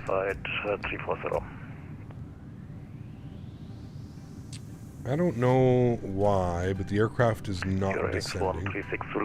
So I'm gonna go. Okay, there it goes. I was gonna say it should kick in a descent here any second. There goes the descent. Okay, good. He did hype it up. Go read some of his posts from a year ago. Again, I don't think those were like hyping up. I don't think like he was being like, hey guys, get ready to use the best goddamn tablet you've ever seen in your entire life. I think like they provided progress updates like, hey guys, the team is working hard on making a fully functional tablet that we think is going to whatever.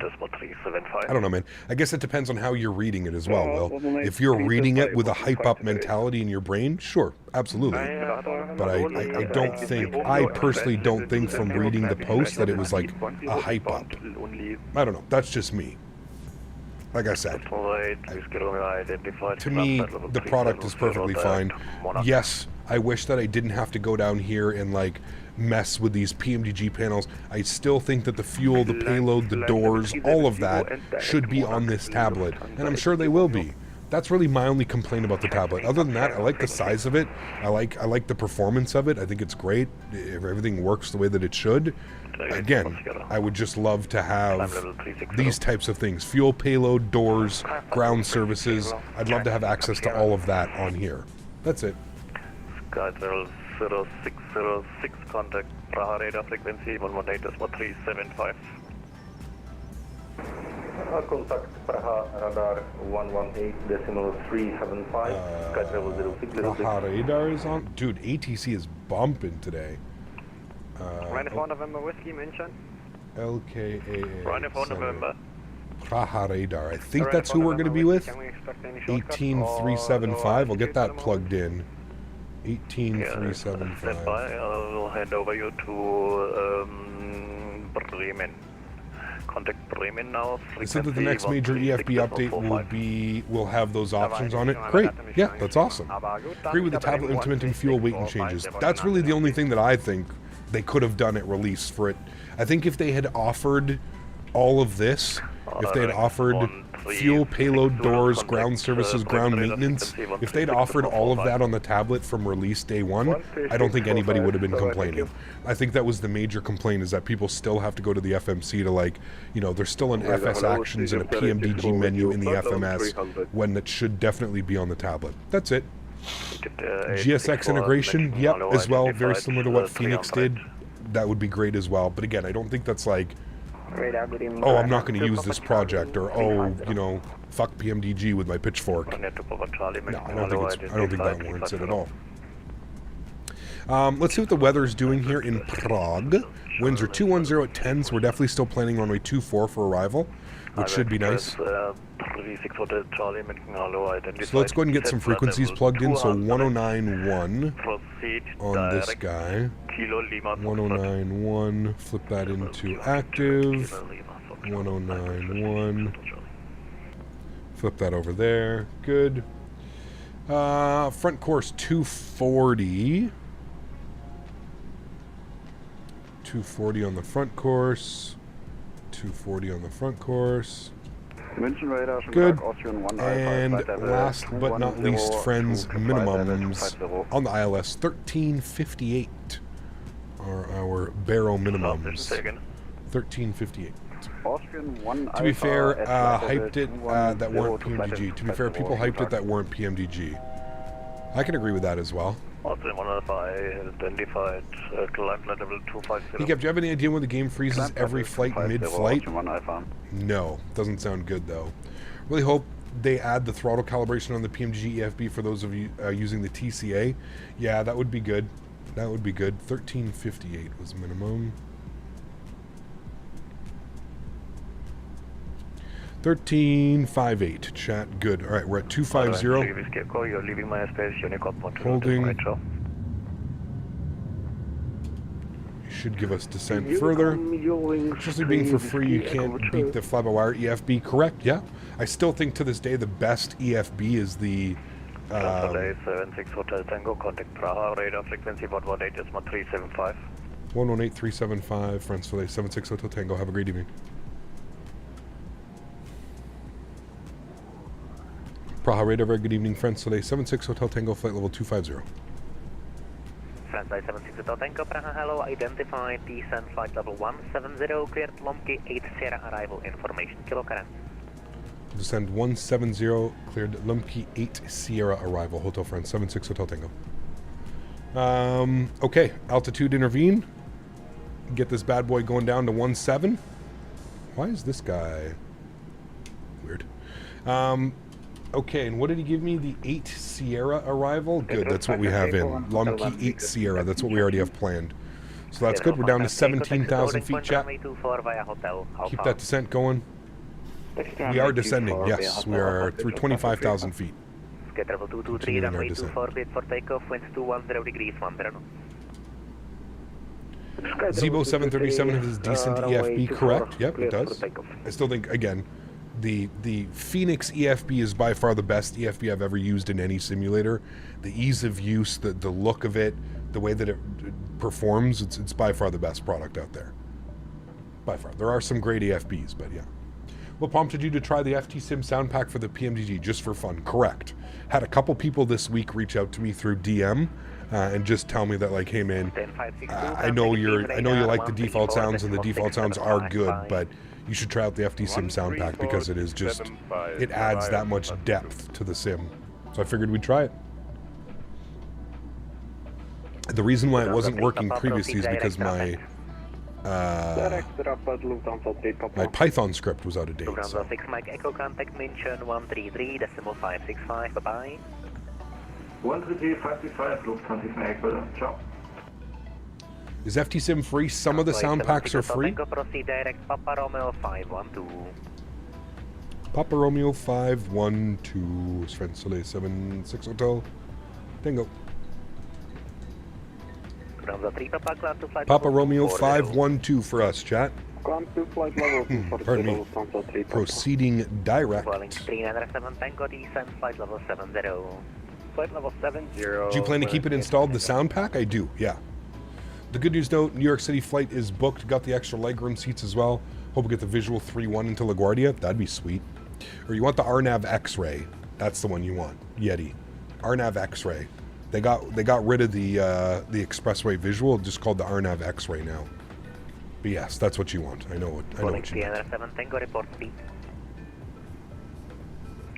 285 knots, wheeling 397 Tango. Hello, just thank you. Schedule 0606. Where is the sound pack sold? Go to FTSim Patreon. Using 1.11, I am, yes. Descending flight level. All the low qualities are free. High qualities are Patreon donated. Gotcha, okay. Yeah, I'm on his Patreon. I have been for years, to be honest with you. He got, I can see you on VATSPY. Nice. Tango Very descent cool. altitude 4,000 feet, QNH 1002 via ERA2, clear ILS approach runway 24. 1002 and the QNH down to 3,000 and cleared ILS runway 24 by ERA2, wheeling 397 Tango. Link 7 Tango, the altitude 4,000 feet. Seems RNAV and visual approaches are more common in North America than Europe on VATSIM. I mean, I feel they're just... 6 Hotel Tango, descent flight level 130. Send 130, France Soleil 76 Hotel Tango. I feel that RNAVs are just more a North American thing as well. Flight level 5,000 feet, I see there is a heap of new liveries on the Phoenix livery manager with the new update. Great, good news.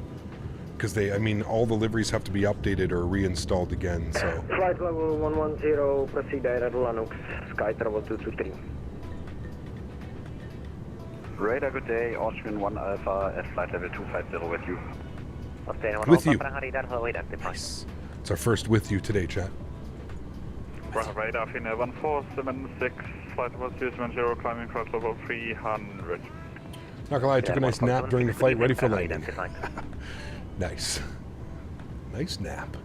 I go for a nap. I like naps. Schedule 0606, descent altitude. Love RNAV 5000 flyings. feet, They're a lot more fun than the ILS for me. RNAVs are cool. If the aircraft does it properly, yeah. Descend 5000 feet, QNH 100. Is it with you bannable? No. Schedule 176, reduce speed 220 knots, fly heading 330, vectoring silence approach and meet 4. Speed 220 and heading 330, How do you have your own browser on the PMDG tablet? You can make your own. Right heading 180. You can make your own. You can do whatever you'd like. Turn right heading 180, schedule 0606. You can see this one. What's down here? Runway 24, clear for takeoff, wind 210 degrees 10 knots. I just noticed that, to be honest with you. 24 schedule 5 The Care Bears. The final countdown? 125, It's the final countdown. Marshal 125, Used to love the Care Bears, man. 9 Quebec Victor. But how? You just have to change a file. It's pretty easy. You can Google it or YouTube it, Oi. That would be a lot easier. It's just the background. We can change it. I'm going to pause our music here. I'm going to get Descend 4000 feet, turn right ready for the arrival. Clear pilot approach, runway 24, schedule 0606. This guy's down to 13. He's going to give us lower here in a second, I'm sure. 176, descent flight level 70. Descent flight level 70, sky travel 17. Fucking Davis, dude. On Saturday, 6 Hotel Tango, descent flight level 90. flight level 90, Francele 76 Hotel Tango. Keep forgetting my call Flight sign. 76 Hotel Tango, proceed direct Papa Romeo 531. Papa Romeo 531. And the altitude again was 9,000, correct, Francele 76 Hotel Tango? AFM flight level 90. Okay, 90 for us, chat, and we are proceeding direct. Papa Romeo 513. Good. Saturday ordered the FTSim Project Airbus A320 side-stick HOTAS magnetic base in the TC Airbus Quadrant for $690. Nice, very cool, dude. Enjoy that, man. Enjoy that. What's the funniest / most annoying experience you've had with FTSim? Oh, dude, you got a book? You got a book we can write, Captain Baku? There's a lot. There's a lot, man. There's a lot, dude.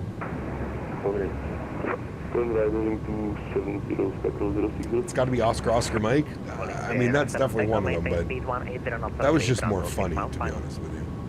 180 knots are greater till 6 for Greenlight 397 Tango. Schedule 176, descent altitude 4,000 feet, QNH 1002, turn left, heading 300. Descent 4,000 feet, QNH 1002, left heading 300, sky travel 176. Austrian 1 Alpha, proceed direct takeoff. Proceed direct, takeoff, Austrian 1 Alpha. Schedule 553 Echo, report level. When are we replacing the always flying emoji with Oscar Mike? I don't know, there's a couple that I want to remove. I want to get rid of this one too.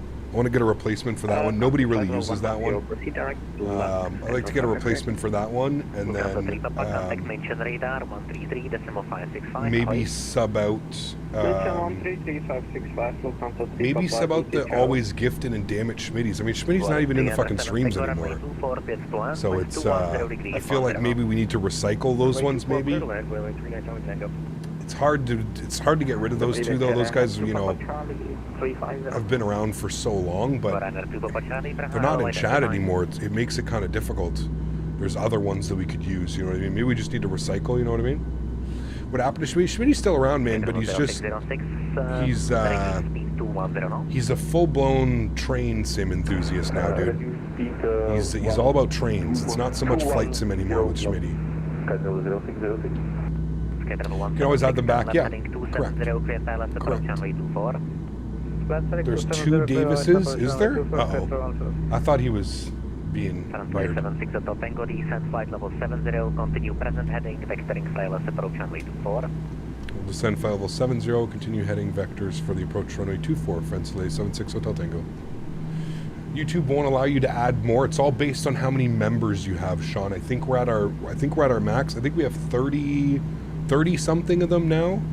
So yeah, it all depends on your members. It's based off of members. Alright, we're on heading select. We're just through 10,000 feet, so landing lights are on. Start switches. Ding the cabin. Wing lights. Good. Ground spoilers are armed. Good. Cap, this whole time when I say, hey, Davis, I'm talking to Life Begins at 40. Okay, got you. I literally thought you were just being a dickhead and you were talking to yourself there for a second. I was like, what is this guy doing, man? It's like I thought I missed a message, and then you were like, oh, well, then I'm just going to talk to myself. That's what I thought happened. That's why I was like, this guy, man. Let's have a Debbie Downer Melinda emoji or a ray of sunshine. It's a good one, too. There's the airport chat. Prague. Where are we parking? You know, we try and get realistic parking, but really it comes down to wherever the... Okay, they do park over there. Okay, good. We'll see. We'll see where they send us. The real aircraft parked at stand 30. Out here. Zoom this in. 180 until 8 miles, final schedule 060. Negative 180 knots until 6 miles. Maintain 180 knots until 6 miles, final schedule 060. They park up over here at the north apron. 176, reduce speed 200 knots. Speed 200, schedule 176. Translate 76 Hotel Tango, descent altitude 5,000 feet, QNH 1002, reduce speed to 20 knots. 5,000 feet, 1012, will reduce speed 220 knots. Front delay 76 Hotel Tango. Translate 76 Hotel Tango to QNH 1002. I'm going to throw out a little bit of ground spoiler here so we can get back on track on our speed. 220, I'm going to go flaps 1. QNH 1002. Going to help with the descent so we can get a nice vector in there in a sec. Front delay 76 Hotel Tango confirmed. QNH 1002. 1002, thank you. 1002. Good. 1002. Low pressure here today. Good. Roger, in that case, contact mention 133.565. Make a request there.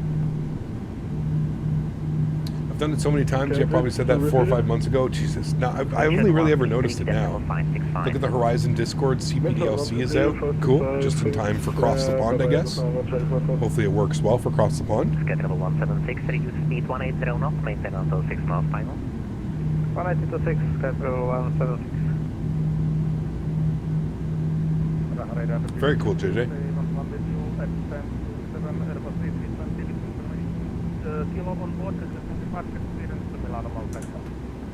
Right, we're going to go level change down to 5. 220 on low speed. He's going to give us a right turn here in a second. Translate 76 Hotel Tango, turn right, heading 210, clear ILS, approach runway 24, descend 4,000 feet. Right turn, 210, cleared ILS, approach runway 24, we'll descend 4,000 feet. France Soleil 76 Hotel Tango. Alright, 210 on the heading, 4,000 feet on the altitude. 1002.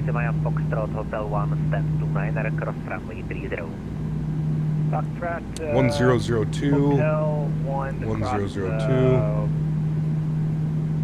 1002. Cross 30 for Boeing 397. Good. We're going to arm localizer. Descending 4,000. I'm going to go vertical speed. We don't need to be ascending at such a high rate. We'll go like 500 feet per minute for the last 5,000 feet. Approach speed today, 152. Should be good on the VAP. 152. Hey, got my CFA. I'm at Chick-fil-A now for work. Want anything? I'll catch you later. Enjoy the sound pack. Captain Lee, take care, man. Have a great day, dude. I'll take a spicy classic sandwich with a side order of nuggets. Please, and thank you. 20 knots or less. France Soleil 76 Hotel Tango. All right, we'll go 190 for him. Let's go flaps 5 degrees as well. Give you a nice view of that coming out.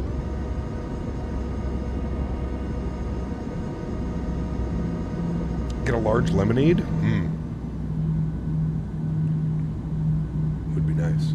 Yeah, correction, postman 5258, contact Bratislava 134. Cam, how do you enable the green small FPS in the bottom right corner? That's through Steam.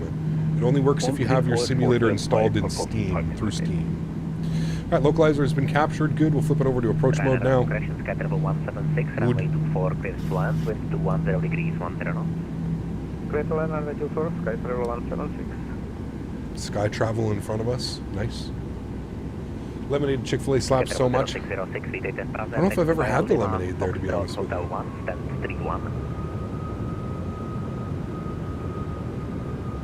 How's that new chicken spot? Dude, so good. So good, man. It's weird. It's like a chicken bowl. It's like a burrito bowl, but like with chicken. I don't know, man. It was like quinoa, brown rice, bunch of veggies, some like spicy mayo, some tzatziki sauce. It's real good, man. It's like charcoal grilled chicken. It's nice, dude. It's real nice. CSA 121, confirm it, copy. All right, we're about to intercept glide slope. Remember, guys, if you're enjoying the content, don't forget to smash down that thumbs up, show the channel some love. Hopefully we butter it down here in Prague. We haven't flown into Prague in a while. Feels good. I love the scenery. I heard there's new scenery out for Prague. Is it better than the Orbex Prague, chat? I've always been an Orbex Prague fan, but I recently read that there's new scenery that came out. Someone forgot to drop the gear. You heard that, eh? I did hear that. Continue approach. Friends Relay 76 Hotel Tango. Friends Relay 76 Hotel Tango, also free speed now. Free speed, thank you. Friends Relay 76 Hotel Tango. All right, speed down to 170. Waiting for the 2,500 foot call out. Should be happening any moment. As soon as we get that, we'll go gear down. Gear down. Flaps 15 degrees. Give you a nice view of that coming out as well. CSA 121, Cool boy, what's up, man? Good to see you, dude. Welcome back. Happy ending, please. Easy. Wrong stream. Let's get all of our lights on. We're all set up there. Good. Final approach speed today was going to be 152. Let's get set up now. 152. Let's go flaps down to 25 degrees. Good. CSA 121, pushback and start up approach. And flaps 30, which will be our landing flaps today. Can we join you? On FTSim, man, of course. Any flight. Free to join, man. My throttles.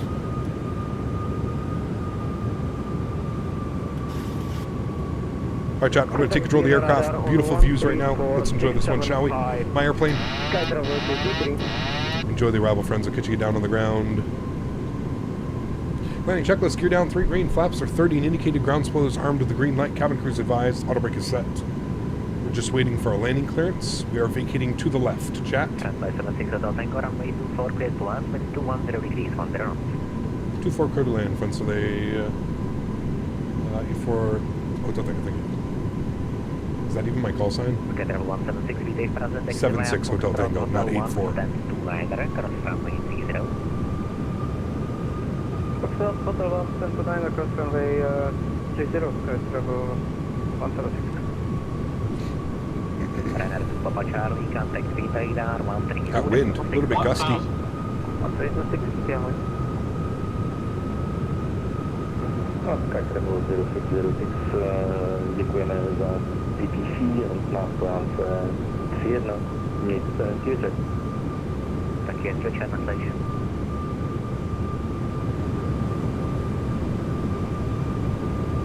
Unfortunately, you don't have Microsoft. You can join if you have X-Plane, P3D, FSX. Jesus, what that wind is doing, dude. You don't have to have Microsoft to play on FTSim. You can have any of the other simulators and you'll be fine. 400. That wind is shifting all over the place.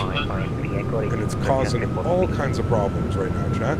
Approaching minimums. It was kind of messy there for a second. Apologize. We're stable by minimums. Minimums. Continue. 5300 knots and contact man radar 100.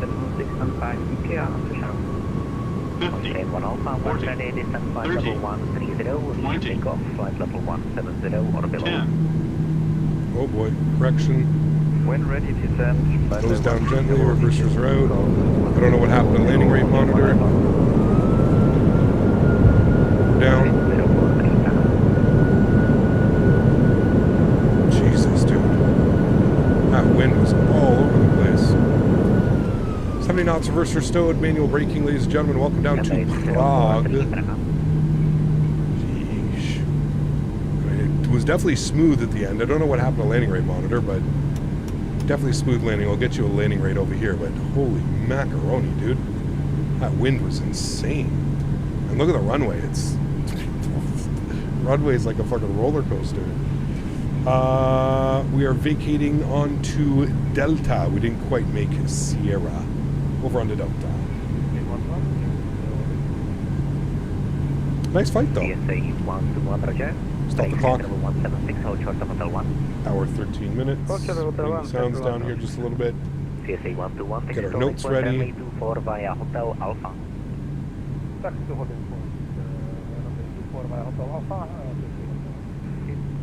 Translate 76 Hotel Tango, welcome to Prague, taxi via Foxtrot, cross runway 30, stand 23. Foxtrot, cross 30, stand 23, French delay 76 Hotel Tango. Alright, sweet. Landing lights off, runway turnoffs off, APU spool in, ground, ignition switches over to off, strobe lights coming off, wing lights coming off.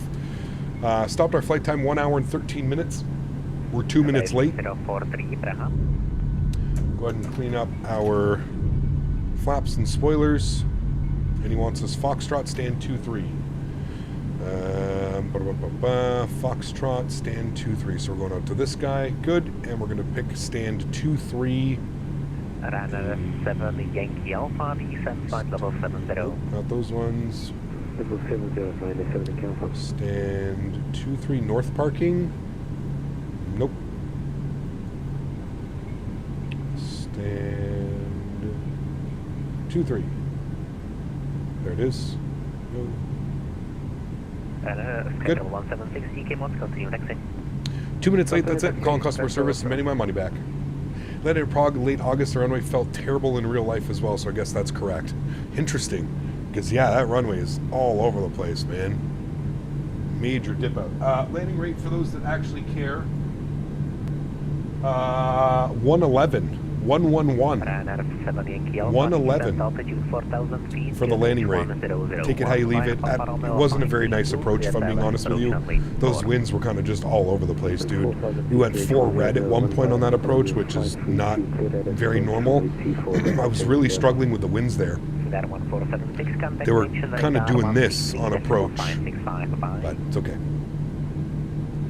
Tried joining you today, got nervous. This is my first FTSim flight. Was scared to talk to ATC. I mean, that's okay, man. That's normal, dude, to be honest with you. The nerves are normal, but... The winds are like that in Prague. Be prepared for Eindhoven. Oh, we'll see. Be extra spicy in there. Upstairs, APU generators are on, bleeds are on. We'll flip over APU gen. Good. Get ourselves into the ramp. We're into stand 2-3 via Foxtrot. That's literally like straight in off of Foxtrot. Couldn't be any easier. I love it. What scenery? It's the freeware scenery. You can put exclamation point scenery in chat.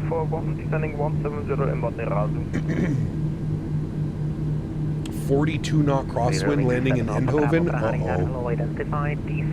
This will be a fun way to finish off the week, chat. Real fun way.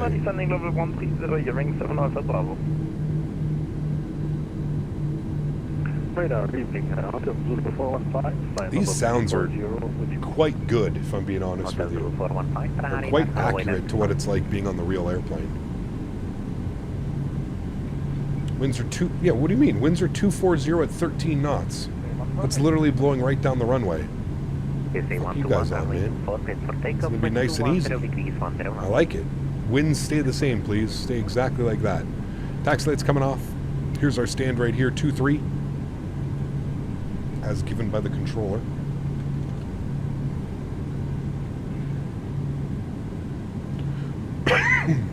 Excuse me.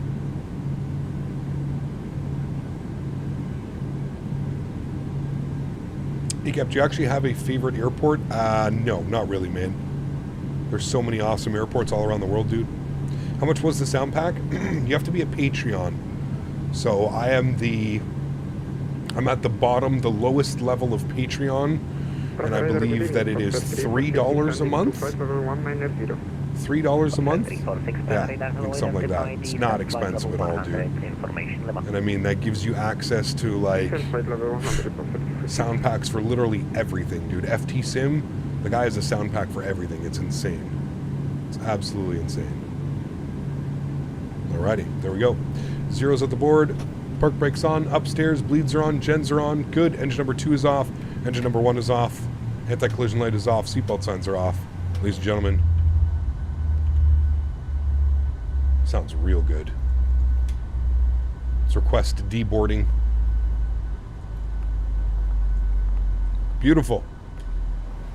Great first flight, my friends. Let's go get the aircraft in a turnaround state. Isolation valve is open. Bleeds are good. Hydraulic pumps are coming off. Probe heat's coming off. Yaw damper's coming off. Fuel pumps are coming off. And everything else looks good for there. We're going to reset our barrel minimums. We're going to flip over our ILS frequencies, and that looks to be about good to me. We'll reset this back down to 100. And we'll set this to 10,000. There we go. Cool. Aircraft is in a nice turnaround state. Wonderful.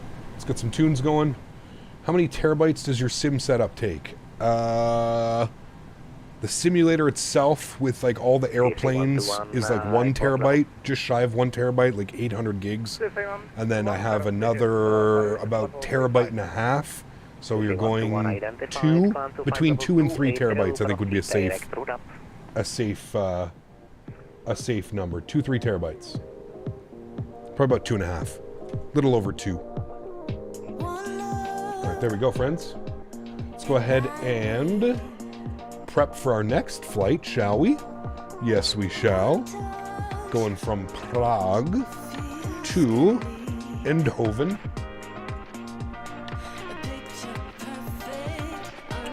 And we actually get to be... Now, our call sign is going to change here, so it's going to be a little bit weird. Call sign changes. Staying in the same aircraft, obviously, but call sign is changing.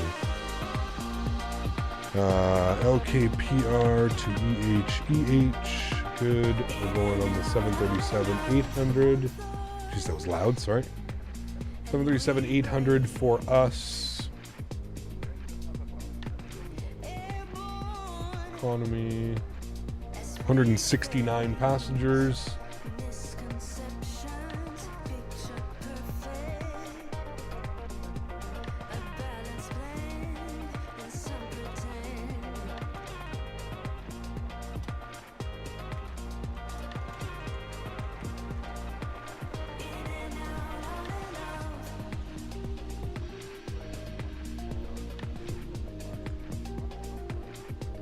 Yes, our call sign becomes Transavia. FTSim.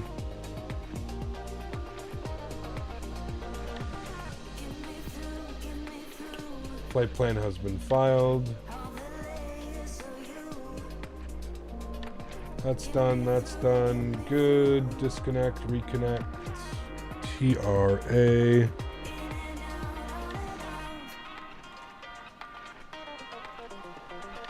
All right. Reconnected is our new call sign. Flights, unload, import, sim brief. This one. There we go. We're going to be dealing with a quartering headwind. It's going to be pretty nasty.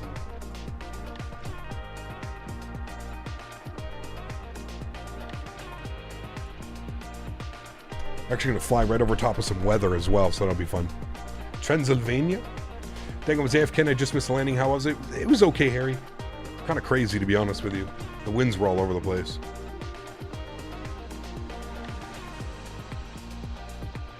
It was a decent arrival, decent touchdown. Nice correction. B738. Why is altitude showing 1176? Because that's the airport elevation.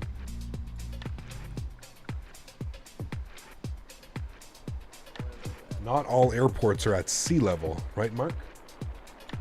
All right, new call sign has been updated. Transavia 52 Papa for this leg. Let's jump inside the aircraft. Let's go and grab our clearance while we're sitting here on the ground. Grab our clearance quickly and get ready for a flight to Eindhoven. I'm assuming we're departing out of 2-4 as well on the Balta 5 departure. We'll see what they give us. That is what we have planned. And we will let them know that we have ATIS information. Lima. Info Lima. Good. Okay, let's go grab our clearance. Actually, what we'll do here, let's start with this. We'll go to our electronic flight bag. We'll request our new data. You can see Transavia 52 Papa. Service from LKPR, which is Prague, over to Eindhoven, EH. I feel like that needs to be a Canadian ICAO. AA. All right, that's done. Let's come down here to the FMC quickly. Let's go to our route tab. We're going to do a flight plan request. You can see that's been updated there. We're going to set payload on the aircraft. We're going to set fuel on the aircraft. We'll select route. We'll let that do its thing, and then now we'll grab our clearance. You can see they're still deboarding from the previous flight.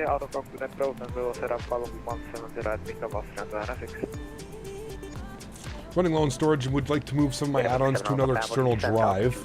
How would you do it without moving the entire sim and its files? You could move your community folder. External drives are a little bit iffy.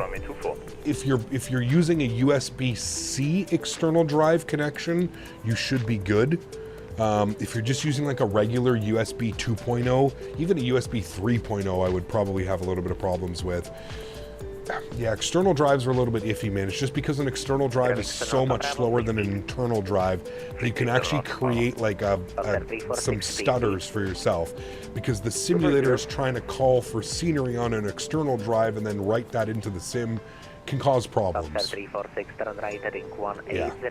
It says I cannot use Microsoft as I do not have enough storage. Where do I buy more? You need a new hard drive, Dennis. If it says you cannot install it, you don't have enough hard drive space. Where are you getting call signs from?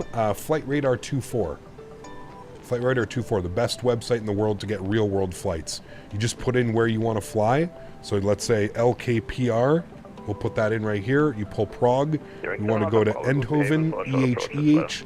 You select search. It gives you the two flights that are happening, recent or scheduled flights. Transavia 523 Charlie and Transavia 52 Papa. I selected 52 Papa. Really, really, really cool website. Especially if you want to do like real world flights and stuff.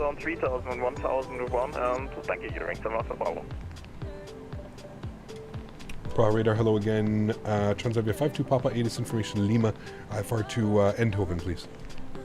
Transavia Papa, radar, hello information Lima, current time 07, QNH 1001, clear to Eindhoven, Bal 25, Alpha departure, climb initially 5,000 feet, squawk 1,000. Cleared to Eindhoven, Balta 5, Alpha departure, initial climb 5,000, squawk 1,000. Transavia 52 Papa. Transavia 52 Papa, is that correct? Opinions on Prague? I mean, it's beautiful scenery, dude. This is Orbex Prague. It is absolutely beautiful. I don't know. I know that there's another one that was released. I don't know which one is better. I've always gone with the Orbex products. I'm sponsored by Orbex, so I get a... I prefer the Orbex. I mean, the Orbex is absolutely beautiful. I don't know which one is better, though. I haven't had to look for a different one because I have this one. It's incredibly well modeled. It's really, really, really nicely done. Downloaded the brand new freeware EH cap. It's way better than the old one. I don't know which one I'm using, Yuri. Exclamation point scenery. That's the one that I'm using. I updated it last night. There was an update for it. Okay, aircraft has been deboarded, so we're going to go to GSX. We're going to reload SimBrief. We're going to... Oh, it says still deboarding. Hold on, let me restart. I also have the Orbex one, and I think the other one has an interior. Okay, well, I don't care about interior, so I'm perfectly fine with this. SimBrief, okay. Good. And request boarding. Good. Beautiful. Hey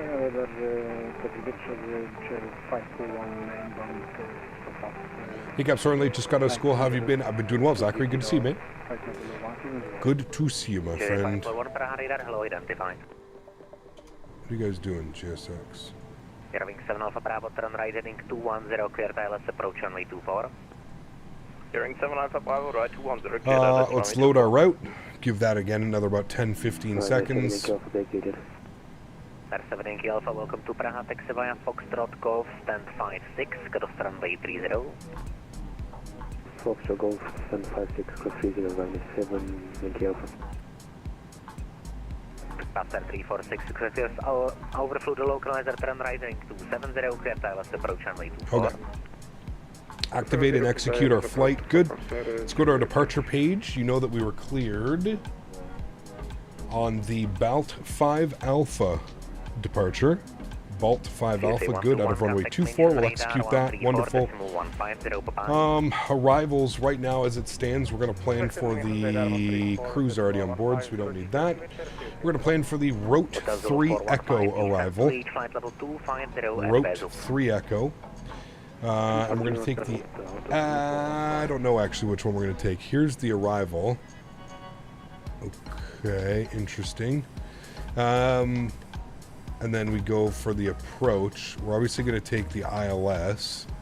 We want the ILS. We're going to take the ILS Yankee from Gemty. Looks like that would be a good one. Where's the ILS X-Ray? No.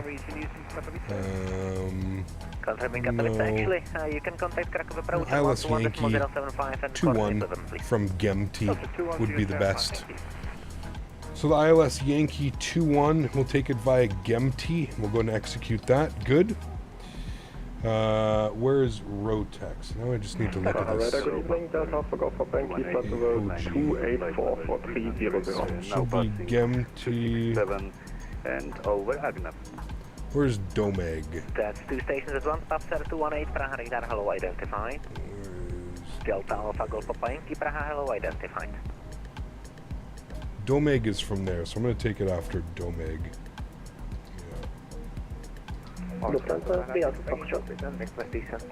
Good. Cool. Flight plan is in there, looking great. Let's go to our init ref tab. We're going to do our perf init request. Let the aircraft take care of that. Nasty headwind on the way there, chat. About the same flight time today. It's saying about an hour and 10 minutes on the flight time there, so because of that nasty headwind. Uplink is ready. We'll load that. Beautiful. We'll execute that. Great. 7.1. Good. 36,000. Good. Execute.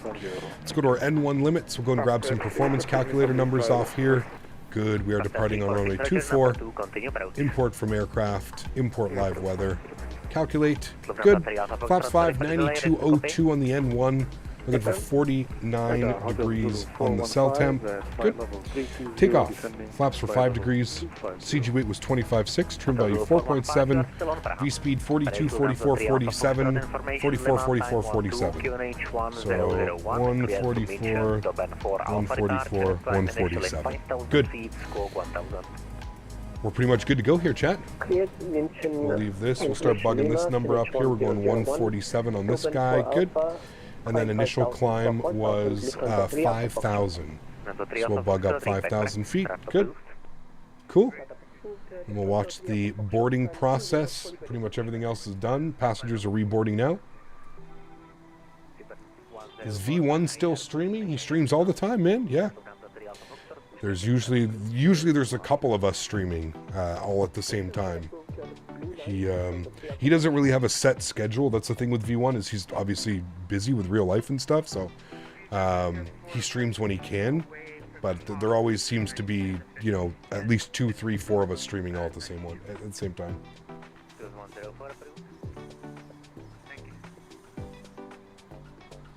Sorry for the next cap. Could you describe sceneries used in the box below, not having asking every time during your flight? Cap, for the next flight, could you describe sceneries used in the box below? What do you mean, describe sceneries? I put a link directly to the scenery. If you go to my stream and you click on my stream, there's a link directly to the scenery. I'm not sure if I'm understanding what you're asking me for.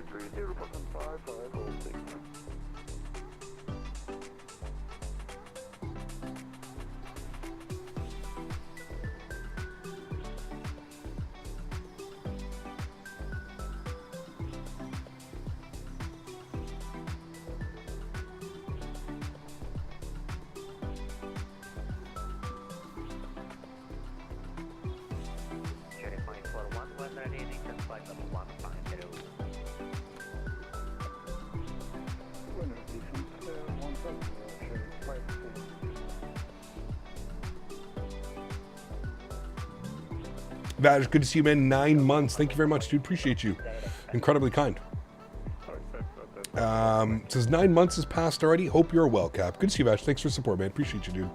No, you're fine, Nabaldo. I'm just trying to, like I said, man, we have commands in chat. So if you're here in chat, you can put ! scenery.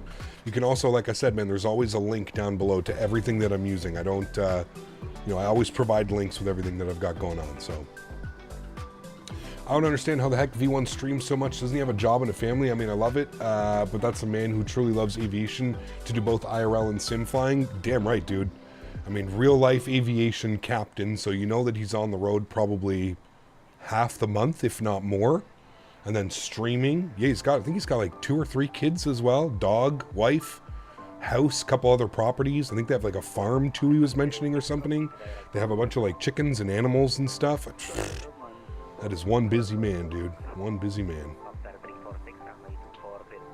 What's this V1 guy's full YouTube name? V1 Simulation. Dang, it's been a long morning. Just now past noon. Damn, good to see you, Montana. Welcome back, man. Hope all's well, dude.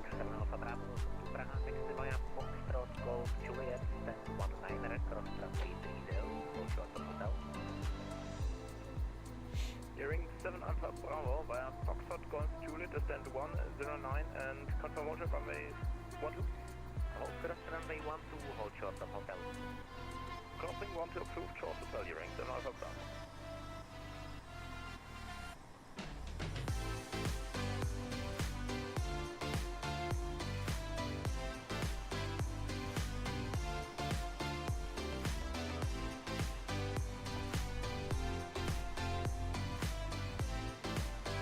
How long will this take until we take off?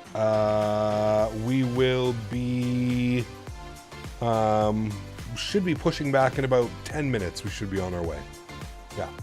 There's been any real world pilots streaming here lately? There's tons, dude. Yeah. Well, I mean, COVID opened it up, right, James? I mean, let's be real, dude. I mean, COVID, a lot of pilots were furloughed. A lot of pilots were, half duty, quarter duty, part-time flying. So yeah, it opened up the door for all these guys to come on and start streaming. And I think, like, flight sim is one of those hobbies where you're almost guaranteed instant success if you're a real world pilot. If you can put real world pilot in your title, the people flock. It's one of those hobbies. It's one of those jobs where people, they really look up to it. You know what I mean? That's just facts. It's, so yeah, like I said, man, you've already got one leg up on the rest of the content creators if you can go in there and say, hey, I'm a real world pilot, come watch my streams and learn. You know what I mean? So that, in my opinion, it's automatically. So I feel like COVID was really an easy transition for a lot of them to go from, well, I'm not really flying in the real world much anymore, so why not go fly in the sim? You know what I mean? So it was good. And then a lot of them, were started streaming. A lot of them started creating content and stuff like that, right? And their channel kind of, like I said, it almost feels like it's instant success if you can put that in your title. You can use those keywords of real world pilot. I feel like people are a lot more inclined to click on your videos, and that's why you see all the real world pilots, the first thing in their title is real world captain, real world first officer, real world pilot. They know that it's gonna get the clicks, it's gonna get the views, Even from the Netherlands, Captain, how's your health? Doing well, Jack. Good to see you, man. Welcome back. Flight simming is awesome. I need to do that. It is, dude. 100%. Hey, Cap, is this real time? No, not real time. No, it's in the afternoon sometime. My yearly pop in while waiting for passengers to board. How are you, Hemi? Good to see you, man. Are you a real Transavia Ops 73 sim pilot? No. I am not. I love V1 and A330 driver, but you are the one that got me into this hobby, so you'll always be my favorite, even though you aren't a real pilot. Well, I appreciate that. Thank you, man. Kind words. I'm retiring from AlwaysFlying in a few years. I may try to do this. Need to pick your brain one day, Cap. I mean, yeah, absolutely, dude. Like I tell everybody, man, content creation isn't for everybody. I think you have to have a fine line of, like, being a fun personality and enjoying what you're doing, but also be, like, knowledgeable and good at what you do. I feel like there's a fine line that you have to balance. There's really no like success. it's either people are going to like you or people aren't going to like you. That's really the reality of it, you know? So that's, yeah, that's kind of how content creation is, man. I don't really feel like there's a recipe to it. It's either people like what you're doing or they don't. They're either going to support you and follow you or they're not. So, yeah, what do you think of the Active Sky announcement? Probably already talked about it. We've talked about it a bunch, Ben. Yeah, I would just be a little bit cautious, Ben, is really all I would say. I don't really think Microsoft needs a third-party weather program personally, especially with everything that's planned for Microsoft 2024. The way that hurricanes and tornadoes and all that stuff are going to be able to be visible and programmable in the sim. I just don't think that you need a third-party weather add-on. That's just me. I know that they do good work. I know that their P3D FSX X-Plane version of Active Sky is fantastic. I just don't know if Microsoft actually needs a weather program. That would be my main concern. So I'd be a little bit cautious. That's it. Hiccup, you ever, sorry, I got that one. I'm a real sim world pilot. See, exactly. I don't think Microsoft needs third-party weather, but I do want a weather radar. Correct. And I don't think they're going to be able to add one, Rain Man. The SDK has not been opened for this, so I still don't think the only way a real working weather radar is going to happen is if Asobo actually makes one and either sells it as a third-party thing or just implements it into the sim. I don't know how they're going to do that because it would be up to the third-party aircraft developers to implement these things. I don't know. Maybe it just becomes part of the SDK and we see it, so. What's your content, even though you're not a real-world pilot, still my favorite to watch and learn with you. Thank you, man. Appreciate it. Thank you, dude. But it does, in a way, make it unfair to people like you, XP72, etc. of real-world pilot streaming, doesn't it? No, I'm not going to say unfair, James. Does it dilute the market maybe a little bit? Yeah. Do my subscriptions and subs maybe go down if they're streaming at the same time? Yeah. But, like, I'm not going to say that it's unfair. I think that it's great. You know what I mean? Like, I enjoy that type of content as well. I think it's different content, right, too? Like, I mean, if you spend 15 minutes watching, like, a V1 or a Flight Deck to Sim stream, it's usually slightly different content than mine. The entire stream is basically people kind of asking real world questions like, hey, this happened in my sim, would this happen in real world? And then it's usually an explanation from a real world pilot. So it is kind of different, you know what I mean? The content is different. The idea behind the content is the same thing, flying from one airport to another, but the content in itself is very much, I would say, geared towards like educational, maybe in an essence, more so on like a real world pilot stream than like a Captain Canada or an XP72 stream, you know what I mean? But I don't think that it's unfair in any which way. I think it's good for the community to have access to both, right? Because like a lot of the flight sim community are not real world pilots. I think now more than ever you have more kids that are interested in flight sim that maybe can become real world pilots or have more of a potential to become real world pilots with access to these simulators and having streams like V1 and Flight Deck to Stim and A330 Driver and all these guys who fly in the real world that come and, you know, spread the knowledge here on flight sim. But I don't know, man. How are you, Kyle? My PMG 737-800 rudder isn't working properly as every time I turn it goes into the grass. Any fixes? Yeah, come down to your... Where is it? It's in here somewhere, man. It's in the FMC. You're going to have to go to... I forget which one it is. FS Actions, PMDG Setup, Aircraft. Is it in Equipment? There might be one where it's rudder... Isn't it in here? Maybe there's not for one. I could have sworn there was one in here. Rudder moves, or maybe it's not. I thought it was in here. I'm not quite sure why it's doing that though. Is it just the PMDG? Chad, is there something that you have to do in the PMDG to get it to like make your rudder pedals do the nose wheel steering? I thought there was a thing you had to do. Very true. The only problem I've had with Microsoft weather is cloud ceilings being way too high at times. I would agree. Yeah. Cap, instead of multiple legs, why don't you do one long/medium haul with a wide body? We don't have any decent wide bodies. That's the problem. That's why we don't. Hey Cap, is a real world pilot. He has black glasses and a captain shirt. Come on guys, yeah, exactly. Which streamer gave you the courage to start streaming as well, or did you get it from FlightSim? Mine is Matt Davies. I think that's more than just one. Matt Davies was definitely one of them. Chewy94, Matt, Chewy, Jeff Faviano, Cat Strader. I used to watch all those guys, man, and yeah, I would say all of those guys probably gave me the courage to want to stream, and yeah. It's in simulation and open up the last page. So PMDG setup, wait, options, simulation, last page. Ah, there you go. Steering hardware type, rudder only, or tiller and rudder. Maybe that's why mine is weird. I'm gonna try tiller and rudder and see what that does. Definitely center in the grass a couple of times. Uh-oh.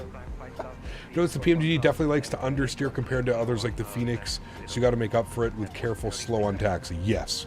If you're making any type of turn, you got to be less than 10 knots. Yeah. Do you mean Sam Chewy? No. I don't think anybody gets inspiration from Sam Chewy. I like to watch railroad pilots because they don't stray from procedures. They're unstable. They go around. They don't just stick it in like one of your non-few pilots are like, because that's... I mean...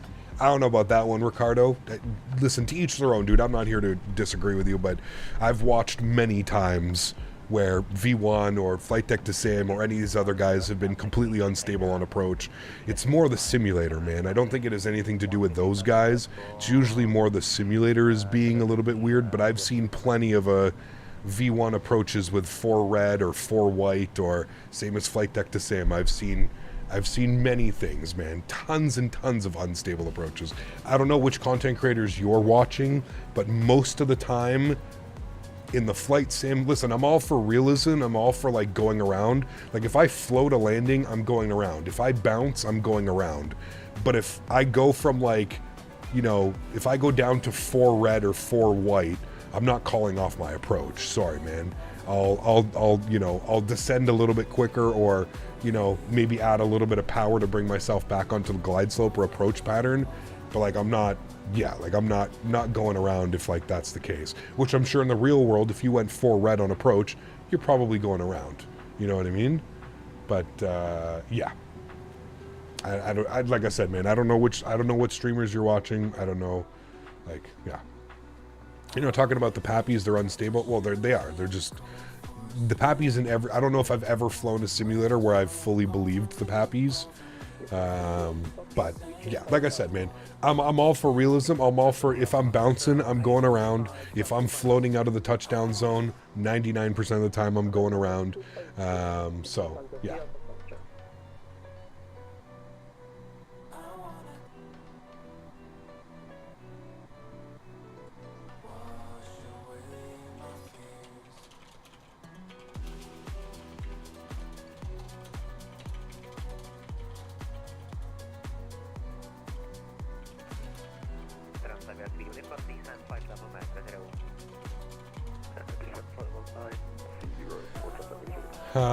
If you use a twist action controller, do not turn it on until you lock the left or right, only halfway, 3/4, and you'll make much better turns. There you go. Okay.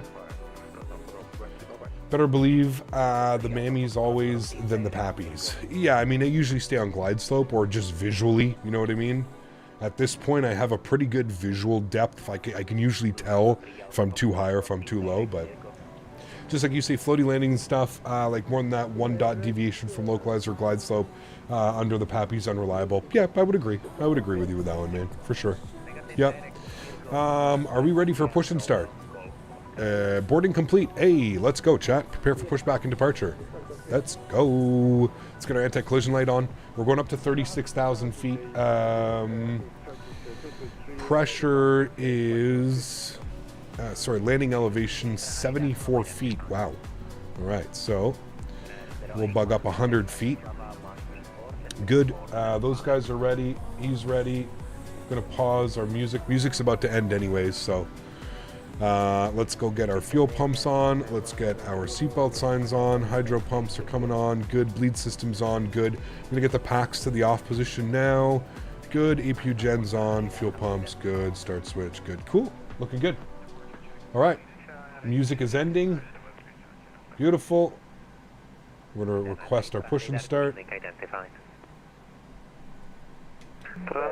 evening, Binair 284. Busy tonight on Prague radar. Non-RF inbound, Desna. Binair 284, Prague radar, roger, identified. Prague radar, very good evening again. Transavia 5-2 Papa. Adis Lima ready for push and start, stand 2-3. Transavia 5-2 Papa, pushback and strap approved, facing north. Push start up approved, facing north. Transavia 5-2 Papa.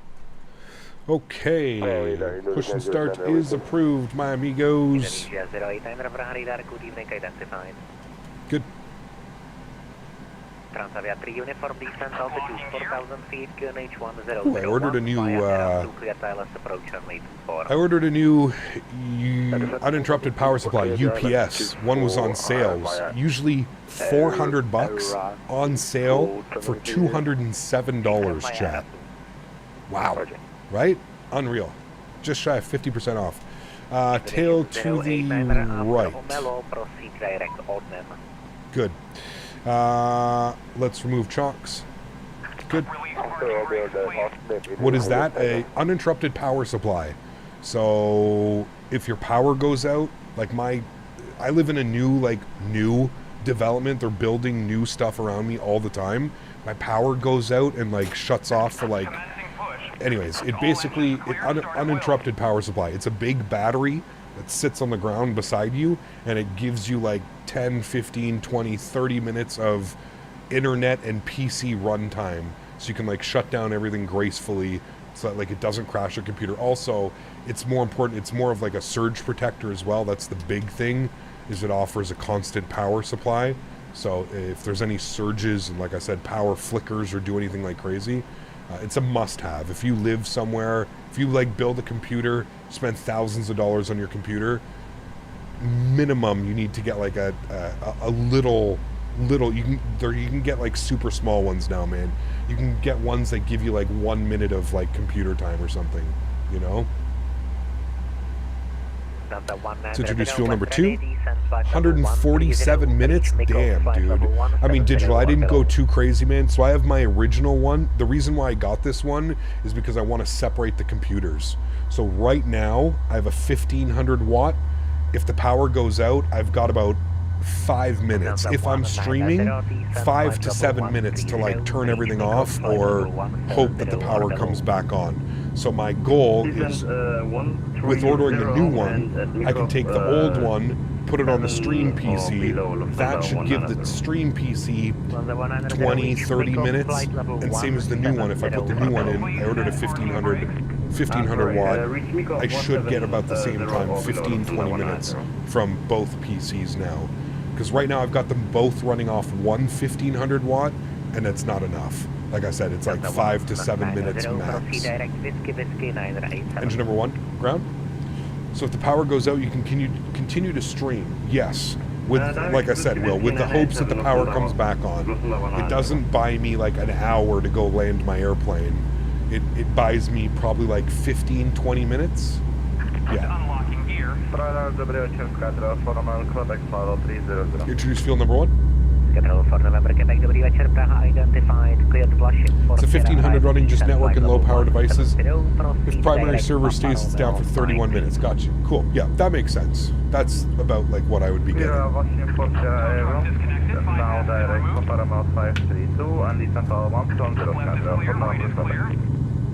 How do you compensate for airports not being at sea level? Don't really have to, Mark. It's just all about your pressurization panel and how that's set. That's really it. Your landing altitudes and stuff. Alright, 2 good engines. Gen 1 on, Gen 2 on, good. Gen 1 there. Propede comes on, yaw dampers on. APU bleed goes off, packs to auto position, isolation valve to auto. Check our pressurization panel. We're going up to 36,000 feet. Landing altitude was 75 feet, so we've got 100 feet in there. Good. APU goes off, start switches go on. Beautiful. We'll pretend we started that. There's the gear pin. Let's go flaps 5 degrees.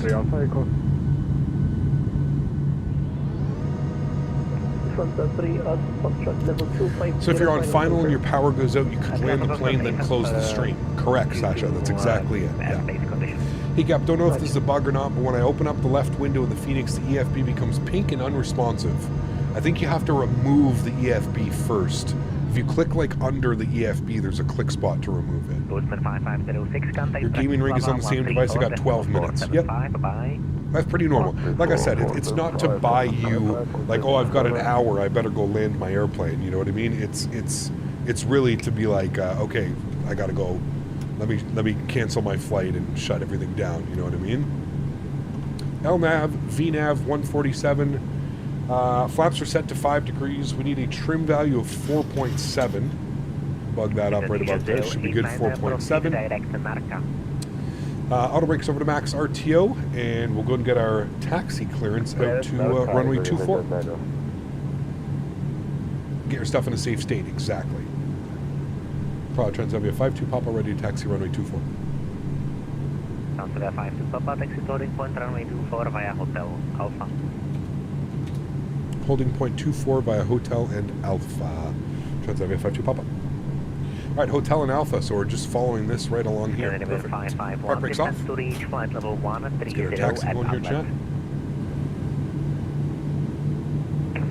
Descending to flight level 130 at Attila, Scandinavian 551.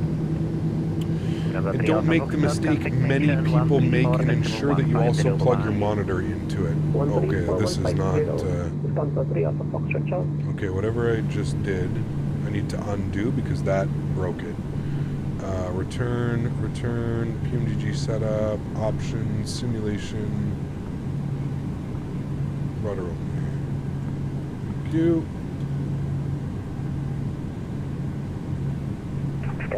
Yeah, so what I have, Mark, is I have my PC, my monitor, and a couple other things like my my USB hub. I have a powered USB hub. I have that into a surge protected power bar, and then I have the power bar plugged into the back of the UPC. Would you be able to proceed direct Bravo November Oscar? Are you familiar with this aircraft? I am. Yeah. Somewhat. Yeah, I suggest everybody get a UPS. If you don't have one, it's the best value. I put it off for so long. So long. And honestly, man, they're so cheap now, dude. There's no excuse not to have one. When I first bought my 1500 digital, it was like $700-800 or something like that, I think is what I paid for it. And I put it off for a while because it was so expensive. I was like, fuck, man, that's a lot of money to be paying for like a battery that just sits beside me for in case shit happens. And then Dan like finally convinced me to get one. Now, like I said, the same one, 1500 watt, was regularly $400, so it's already like $300 cheaper than I paid, on sale for $207. That's, you know, and it's the same one that I have. It's an APC. Yeah. Have you needed it all the time, Will? You're here all the time, man. I guess you're kind of like, you're always editing videos and working and stuff, but yeah, dude, tons of times. The power will flicker, everything will like, dude, like I said, man, I live in a new area where they're always building. The power goes out for 5-10 minutes at a time. It flickers all the time. Last night I was taking a shower and the power flickered. All my lights went out for like 30 seconds. Everything came back on. PC was fine because it was plugged into the UPS. But yeah, never seen you lose power, not gonna lie. Dude, not even that long ago, Will, I had to cancel stream. We were flying in New Zealand, and we were flying in New Zealand. I had to cancel the stream because I lost power and it didn't come back on within like the 3 or 4 or 5 minutes.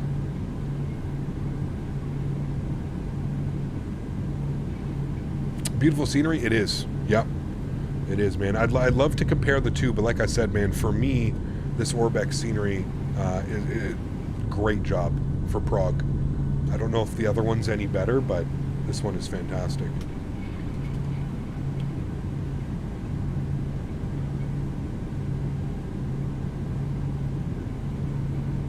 Growing up, we used to have a load shedding for hours. The UPS was the savior. Yep, really is, man.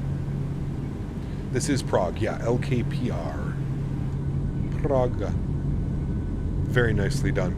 Orbex Prague with a custom GSX profile on it as well.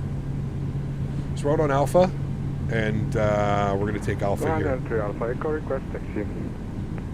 Good. Orbex always does the job well. They do.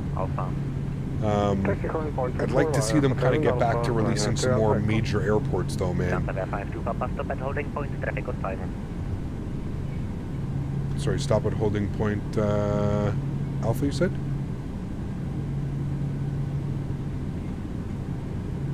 Affirm holding point Alpha. Hey, Kyle, would you have a fix to reset my Microsoft camera views when I'm flying? Would you have a fix to reset my Microsoft camera views? What do you mean, Alex? Like they're resetting? Holding point runway 24 via Hotel and Alpha. We're going to hold short here. This is the cat marker. There is somebody coming in on the ILS approach right now, so we'll hold short for him. Just bought the Tailwind Aerosoft for Prague. I'll let you know what I think of it once I get the chance to check it out. Sounds good, man. Sounds good. There's the aircraft on final right now. Some nasty weather down here, chat. Good thing we arrived when we did.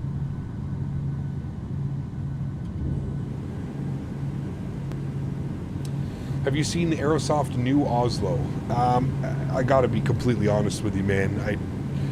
I don't know what's going on. Like, talk about an airport that's just not needed. We have two amazing freeware Oslo sceneries. We have Just Sim Oslo.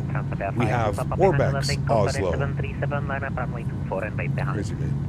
Final landing traffic, line up behind. Transavia 52 Papa.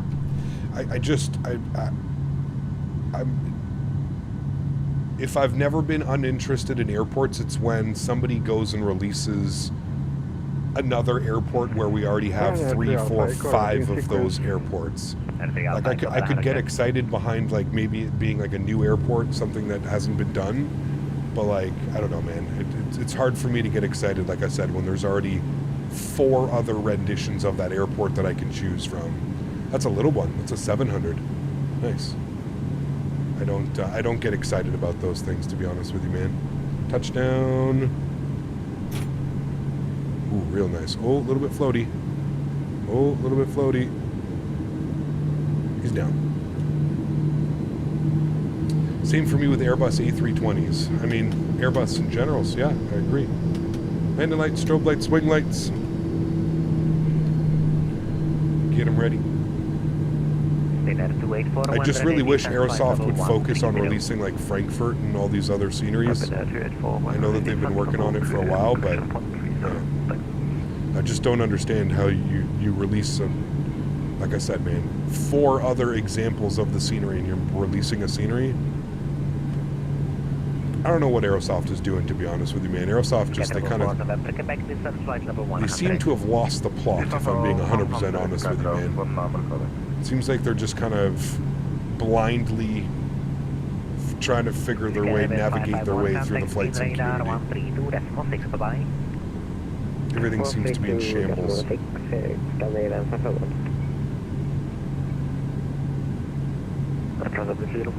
Getting weird stutters.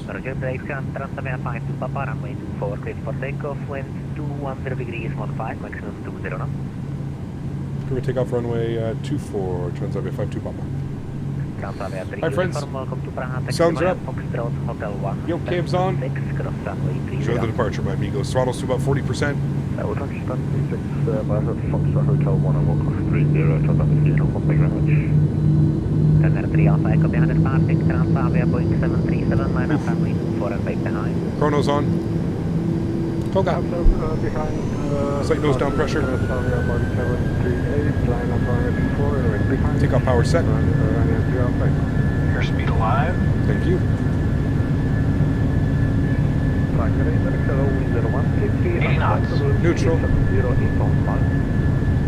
Z133, good evening. Going into wind just a little bit.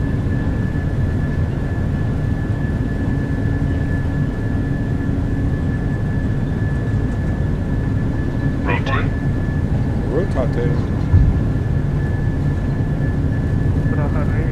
Good evening. Positive rate of climb. Gear up. Flight directors.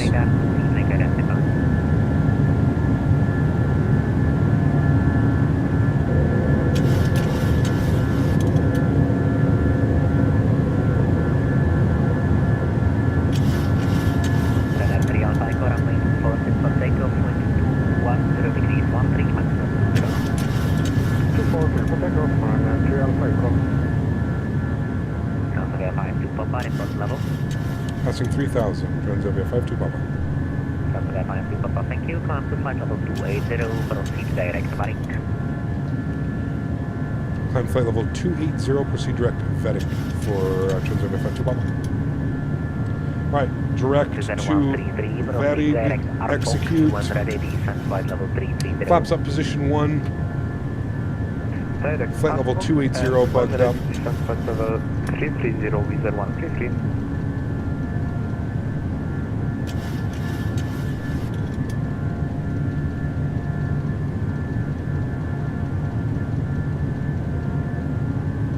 .280's in, 210 on the speed, we're going flaps clean. Looking for the CFM 737s or the CFMs for the E320s. Tough call. They're both great. Both kind of the same sound. I feel there's a little bit more buzzsaw out of the 7.3 CFMs. But I don't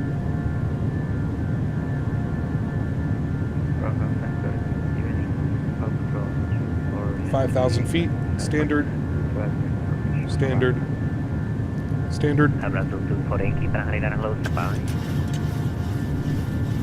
250, we're pitched for climb. Beautiful. I'll hand it over to autopilot here at 6,000 feet as well. Back up into the flight deck.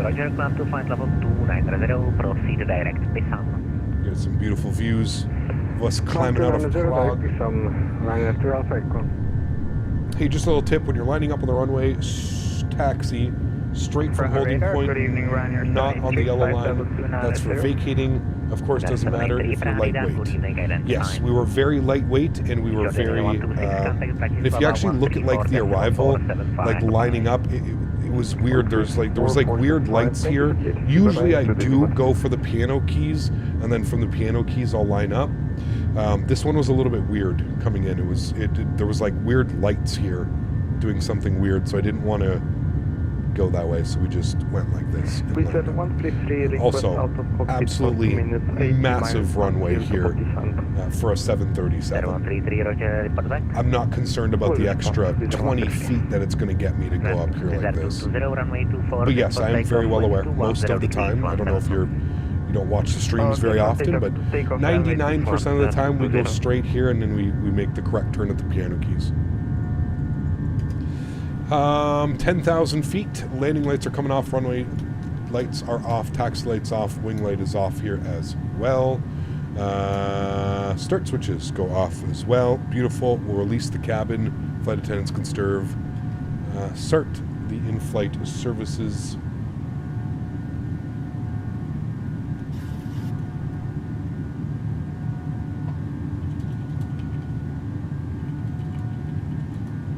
Brazil 24 Yankee are able to accept flight level 110 instead of flight level 80. Yeah, we are available for 457-110. Never mess around in DCS? Nah, not for me, man. I've never been into MilSim. It's never really been interesting. Information November current Gears locked and auto brake is off. Never really been into that.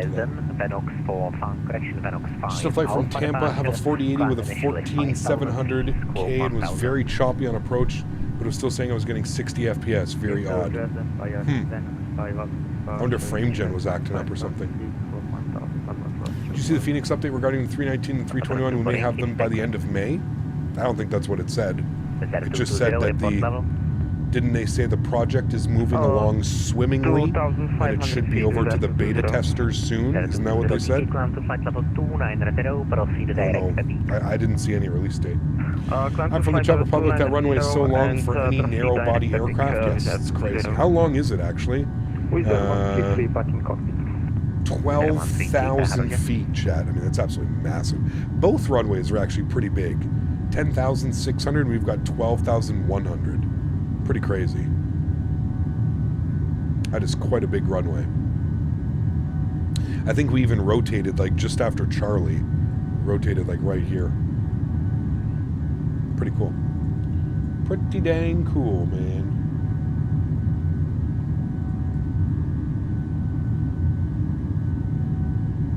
Hey, Cap, have you ever been to Prague? I have not. I'd love to visit, though. I've heard it's a great city, man. The word May was probably used in the update write-up, but I know it did not mean the month. Yeah, there you go. Look, Cap, how are you? Any ideas? Any ideas when can you see you fly an X-plane? No, thank you. No, thank you. I hope you enjoy X-plane. For me, no. I'm pretty much done with X-plane, man, to be 100% honest with you. Never say never. I'll never say never. But I think for the time being, I'm pretty content with Microsoft Flight Simulator and where this simulator is heading. Beautiful departure from Prague runway, near the same as Dublin runway 28 right in length. Got you. You going to stream on the Fly-by-Wire 380 releases, of course? What's your favorite destination you and your fiance enjoy visiting? I mean, besides going up to the cottage, Will, her family has a cottage they've owned in the family forever. Probably up to Prince Edward Island, PEI, man. That's like our place. I think that's where we're gonna go and get married this year. We'll see, but I think that's what the plan is. It's definitely got to be PEI, man. Prince Edward Island. Just a special place in general.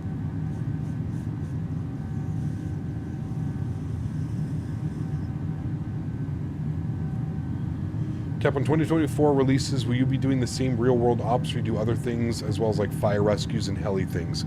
Probably not, Mike. I'll probably be doing the same stuff I'm doing now, real-world ops and stuff like that. This is what like interests me the most. So, are you invited? Sure. PI rocks. We honeymooned there 44 years ago. Absolutely, Rob. Yeah, one of my favorite places, dude. We were there. We didn't go last year. We went the year before. So live streaming the wedding. God no, dude. God no. I couldn't imagine a more miserable way to share an amazing day with someone than fucking live streaming it. Gep, what's your favorite commercial airliner you have flown on? My favorite commercial airliner that I have flown on. Wow, great question. Man, I wish I was into airplanes like 15, 20 years ago, the way that I'm into airplanes now, when I used to travel a lot, like when I had a lot of close family still working at like Air Canada and stuff, WestJet. I mean, I gotta say probably the coolest airplane I've been on was the Air Transat A300 or A310. I think they had 310s or A300s. I think it was an A300.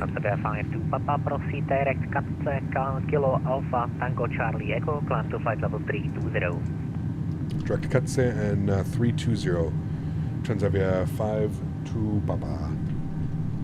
320 Katse. Nice direct twos now, chat. We're changing that headwind into like a quarter wind. That was probably my coolest one. Being able to fly on the WestJet 787, that was a great experience. I randomly bid for an upgrade. I was only flying across Canada. I was going from Toronto to Calgary, and then from Calgary to Vancouver. I bid for an upgrade on a WestJet 787, and I got the upgrade, and it was one of their lay flat pods in their 787s. That was a really cool experience. I like flying on the A220s. The A220s are fun. Nice, quiet, sleek airplanes. Yeah, I don't know. 133565. Thanks, wonderful ATC. We'll see you soon. Transavia 52 Papa. All right, back to München radar. The new Prague looks good. It's from Tailstrike Design on Sim Market, but yeah, not sure I'll get it as I own the Orbex version, but I would say the new one looks better. Interesting. Okay, Andre. I haven't even really looked. Like I said, man, I've always just gone. Orbex is a sponsor of the channel, so it's usually, if they have a scenery out, I'm going to usually, you know, grab that one beforehand. But yeah, our A220 is more spacious than CRJs. Oh, big time, Will. Big time, man. I would say the A220 is comparable to the 7.3, Will. I don't know what the width of the fuselage is, but in my experience, I know that it's smaller than a 7.3. The one thing that makes the A220, in my opinion, well better is the 3.2 configuration. The 3.2, man. There's something like the 2 configuration on the right-hand side of the airplane all the way down. Yeah. Always will have a special, different love for the 738s every time I go on it. Yeah, I love it. I love a good 737, man. Classic workhorse, you know what I mean? Which radar, very good evening. Transavia 52 Papa, flight level 260, climbing 320. Transavia 52 Papa identified.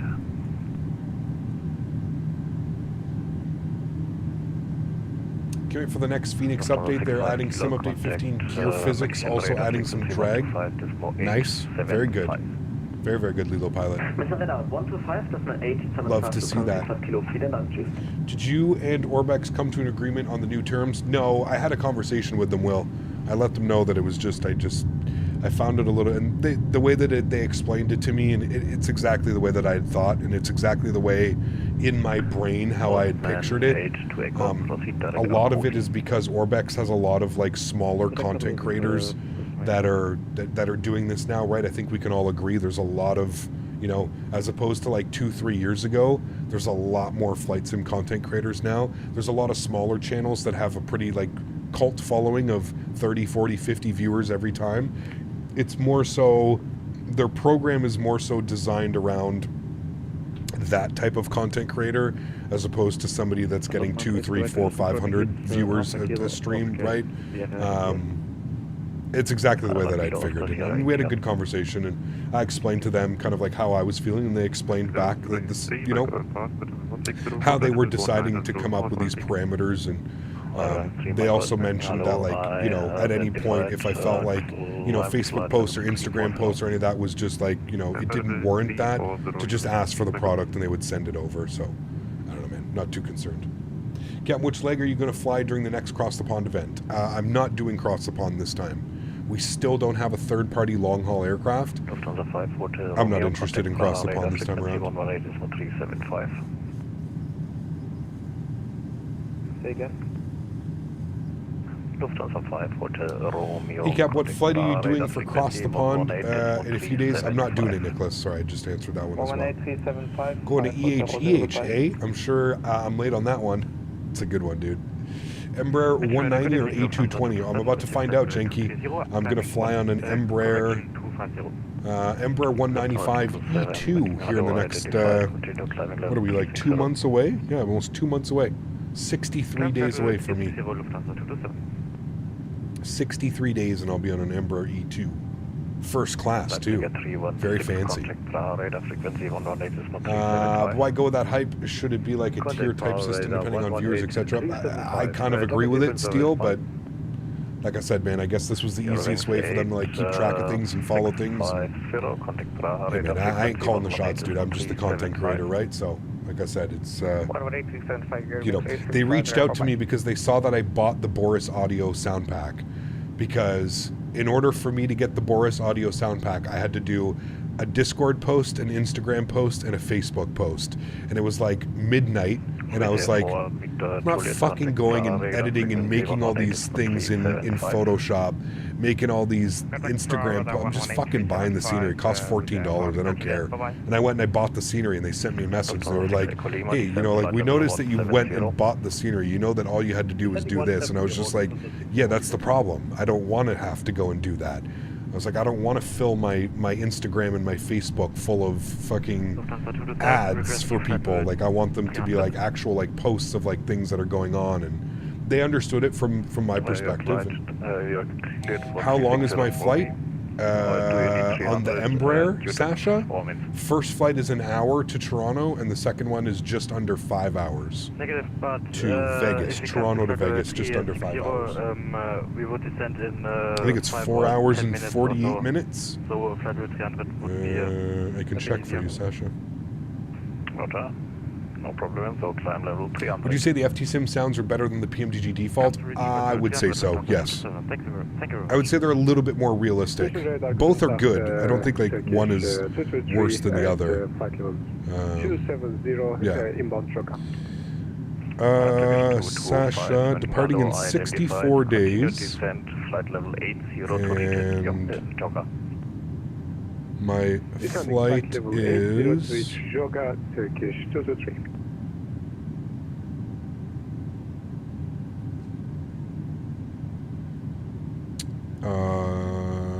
4 hours and 52 minutes.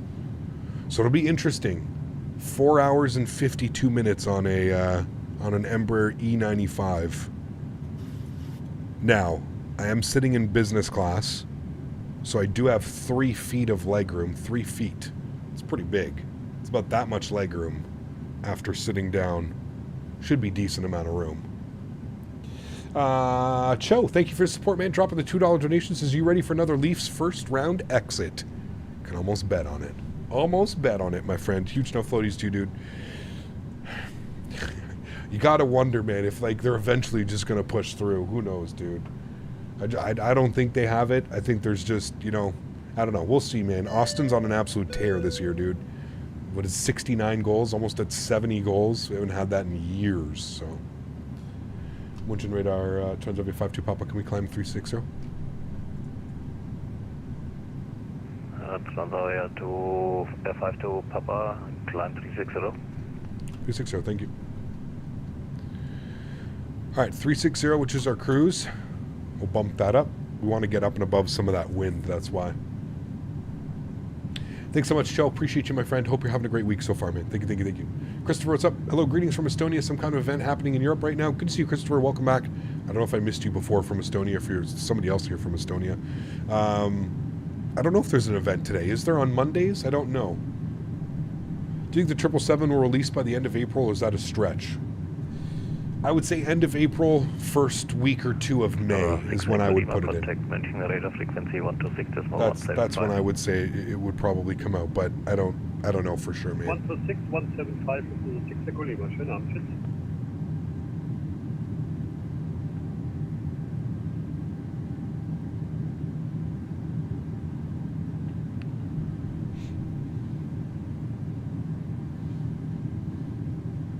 I'd like to think within the next like 30 days. By this time next month, May 15th or whatever, or the 15th, yeah, May 15th, I'd like to think that the aircraft was released by then.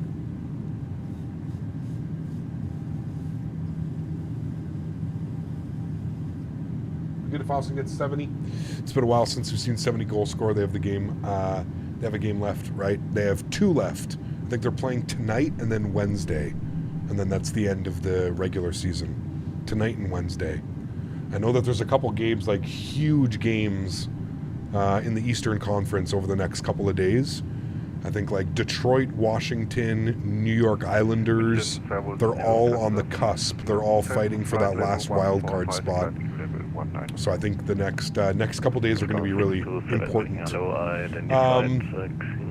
Diamond Mike dropping the 5 bones. Thanks, Mike. Appreciate you, my man. What flavored bean boozles we eating today, Cap? None, thankfully. Smiley face, smiley face, smiley face. Was great fun seeing you eat those liver and onions beans. Way to go, Cap. Much love, my friend. Thank you, Mike. I appreciate you, man. Huge no floaties to you, dude. Next week we're going to do it. One day a week, Mike. I'll put myself through pain for 1 day a week. We're going to do it again next Saturday. Will be the next Bean Boozled challenge. Thank you for your $5 donation, man. Appreciate you, dude. Are you in first class in both them flights and back? No. So the only reason I got first class, Sasha, was because they were having a 25% off sale. So I was able to book the ticket, and basically buying first class was the same price as buying economy if it wasn't on sale. So I ended up splurging, if you will, because it ended up being like the same price. It ended up still being like a ridiculously decent price. So that's the reason why I did the first class. So no, I'm flying Porter on the way to Las Vegas, and then I'm flying WestJet on the way back home on two 737-800s. Be the Gamer 2, 11 months. Says happy 11 months, Cap Go Bees. Huge no floaties to you, man. Thank you for your support, dude. Appreciate you. Thank you, man.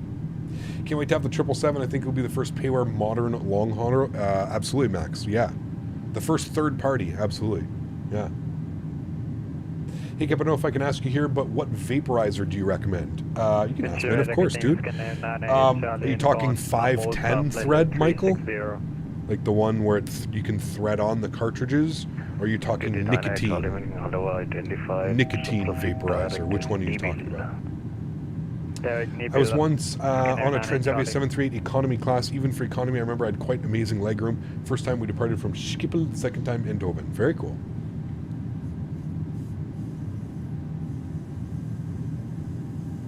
Are you looking forward to 3D trees? Sure. To each their own, my man. To each their own, I always say. Charlie, can you say the direct again? I don't seem to asking about the marijuana. So I mean that really depends, dude. Of course. I think it really depends where you're living, Michael, to be honest with you, and what's available in your country. I don't know. Yocan, I don't know if they're a Canadian company, but Yocan is a great one. I'll put it in chat. Yocan. I have a few Yocans. I don't even know what this one is. This one's pretty. Oh, this is a Yocan too. This one's just the pencil style. You just screw on the cartridge. So that you go to the store, this is what you buy. You buy the cartridge, and then you have the pen at home. So here's the battery. Really, it depends. It really depends, man. Just do a little bit of research before you buy it. I have all kinds, dude. I mean, I have this one. This one cost me an arm and a leg. This one is really good, too. It's currently not working, and I'm trying to figure out why it's not working, but this is a good one, too. This is the Pocket. PCKT. Pocket 2. It's a great one. Looks like a little key fob, and it actually hides the cartridge. If you put the cartridge in, it actually hides the cartridge. So it's good for being a little bit not so out there. This one, unfortunately, doesn't hide the cartridge, so if you're outside and you want to smoke it, it's pretty obvious what you're smoking. But, yeah.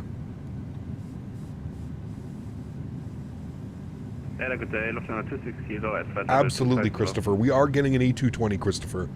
We don't have a release date. I really hope we get some more information on it sooner than later. It's been quite a while since we've had an update on the Synaptic A220, but we do have an A220 coming, and it looks incredibly promising. It looks like it's like these guys are no joke. They partnered with AnyBuilds, who make great products as well. So fingers crossed we get it soon, man. I would absolutely love to have an A220 in the simulator. An A220 suits my style of flying, and there's so many operators. So many operators that operate it. It opens up a whole different kind of like route network for us. Will there be a freighter version of the 777? Yes, not initially, Alex. There will be one though. They plan on releasing the 777-300 ER and LR first. I think it's ER-LR for the 300. Or it might just be the ER. Then they plan on releasing the 200 freighter and the 200 ER-LR as well. So they're a little bit shorter. Cap, how's the weather up there? Beautiful and 78 down here in the middle of Georgia. Not that warm, Ray. Good to see you, man. Welcome back. I saw your message earlier. Sorry, dude. Currently, right now, 13 degrees Celsius and sunny.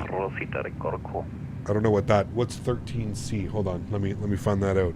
It's going to be cold for you. It's 13C to Fahrenheit. What's that? 55. See, that's great weather for me. I take 55 all day long. 55, 60? Thumbs up, my friend. Currently 55 and sunny. So there you go. What's your plan for the expo in Vegas on the weekend? Is there a stream on Saturday? Yes, there will be a stream on Saturday, Sasha, and then there will be just a regular like meet and greet. Come hang out at the Thrustmaster booth on Sunday like we always do. Yeah, we're going to do a landing challenge. I don't know what the landing challenge we're going to do yet. I don't know if it's going to be Airbus or if it's going to be 747 related. But yeah, we're going to do a landing challenge and we'll have some cool gifts for the winners and stuff. How was the landing into Prague? It was good, Dylan. The winds were kind of all over the place, but it was a decent landing. Nice little crosswind correction. You had stomach problems because of the carts? I know a few people who got stomach pains. Nah. No. I always buy legitimate carts as well, Sean. Like I don't buy like black market carts or anything like that. 13471 Transavia 52 Papa. Thanks for ATC. 13471. Good. Maastricht radar. Chat. Wings 2073, I need you on an odd flight level. Do you prefer flight level 390 or 370?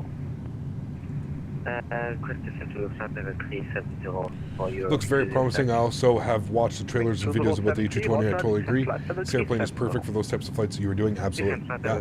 Using Pilot Edge or VATSIM? VATSIM. Pilot Edge is only West Coast USA. So yeah, we're on VATSIM. I would say 90% of the time, 95% of the time we're flying on VATSIM. 5 to 10% of the time we're on Pilot Edge. We may do Pilot Edge next week. We'll see. 2,500 feet per minute. Great, allow the rush for the fade. Maastricht radar, very good evening. Transavia 52 Papa, flight level 360. What's the difference between IVO and VATSIM? It's just a different network. Transavia 52 Papa, Maastricht radar contact. It's just a different network. They basically offer the same services, Big S.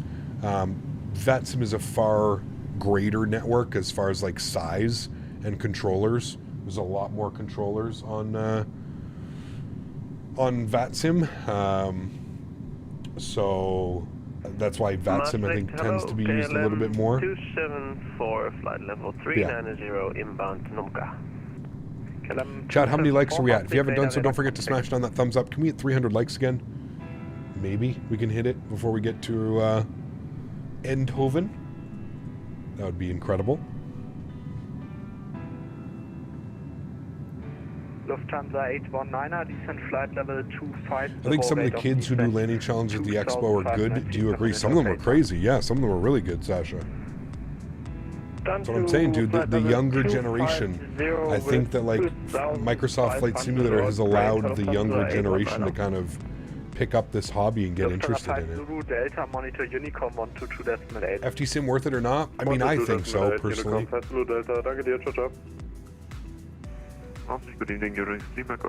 you get the lowest Patreon, Snaggy, I think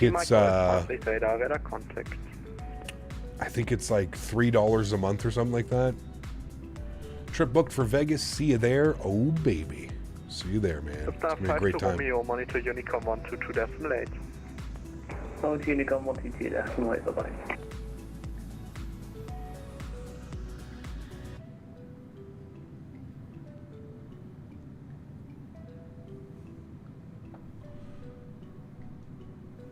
Yes, Sasha. I know you copy-pasted that. I already answered. Yes. They did a great job. Do any good Challenger Gulfstream modules? Challenger, I think so. I don't know, actually.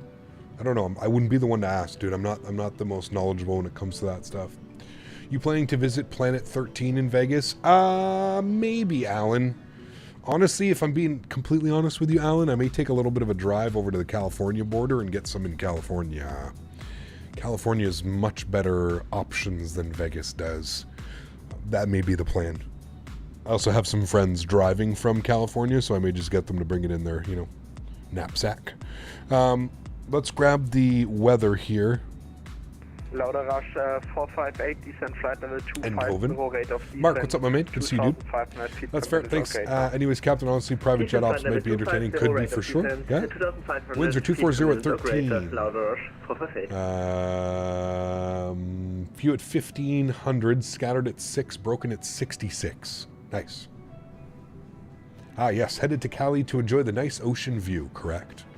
Watched back, sounds way better. Dude, the idle and taxi sounds and like takeoff, yeah, it's pretty good, Snaggy. There's much more like bass to them. They feel much more real and alive. Went to a Mad Men grand opening on 420 in Cali. Got a lot of bang for my buck. Nice. Yeah, dude. Hell yeah. There's some great deals to be had out there, man. Great deals. There's also some absolute... Oof. Some of the stuff I had when I was out there in November, dude. Wow. Wow, wow, wow. Classic Europe, cloudy all the time.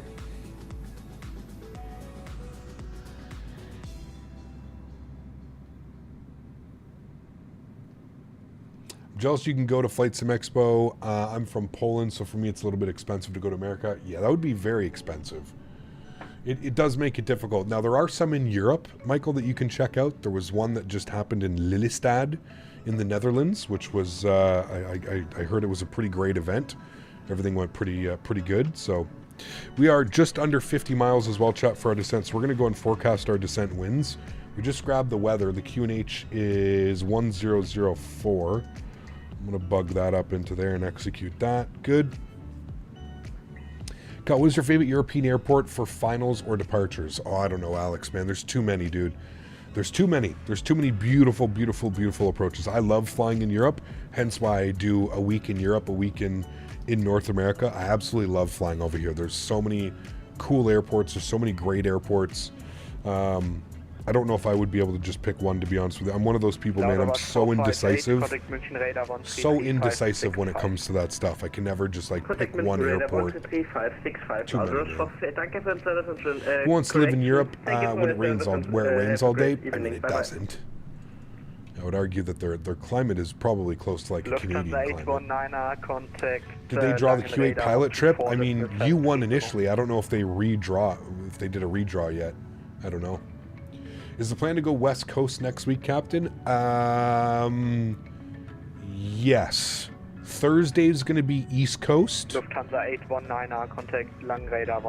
Saturday we're doing long haul from, I think we're going to do Newark. I think we're going to go Newark to LA. I think that's the plan, Newark to LA. Maybe, no, sorry, JFK to LA because it's going to be JetBlue. JFK to LA on Saturday because we're not doing cross the pond, but we're still going to do a 5-6 hour stream flight. And then Sunday, Monday we'll spend doing West Coast ops, up and down West Coast. Yes, maybe get a San Diego approach. Maybe get up to Vancouver. Maybe Portland. Go to New York City and Las Vegas on the 8th of June and leaving on the 20th, just before the expo. Oof. That sucks.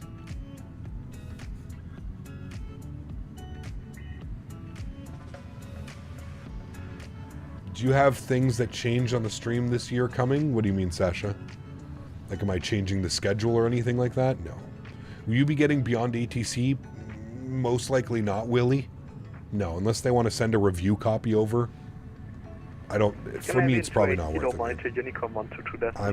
Again, if you look at what I'm doing, man, I'm flying on FTSim. 99% of the time we're flying on FTSim and we get ATC.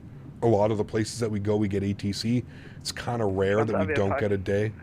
So you can give us a descent if you want, 5-2 Papa. Let them know we're ready to descend. Yep, started doing long hauls and leaving the PC running during the night. Is it 5-2 Papa, contact Maastricht 124.435. 124435 for Transavia 5-2 Papa. Bye-bye. 124435. God, the frequencies over here are bananas. Master, hello. Transavia 5-2 Papa, flight level 360, ready for descent. Transavia 5-2 Papa, Maastricht, good evening. Radar contact, descent flight level 280. We'll descend 280. Thank you, Transavia 5-2 Papa. All right, 280 chat. We're showing 26 miles till descent. Hello, KLM 177. So we'll leave that up there. Sorry I don't join you on FTSim because I'm busy with a friend and doing thing. It's okay, Sasha.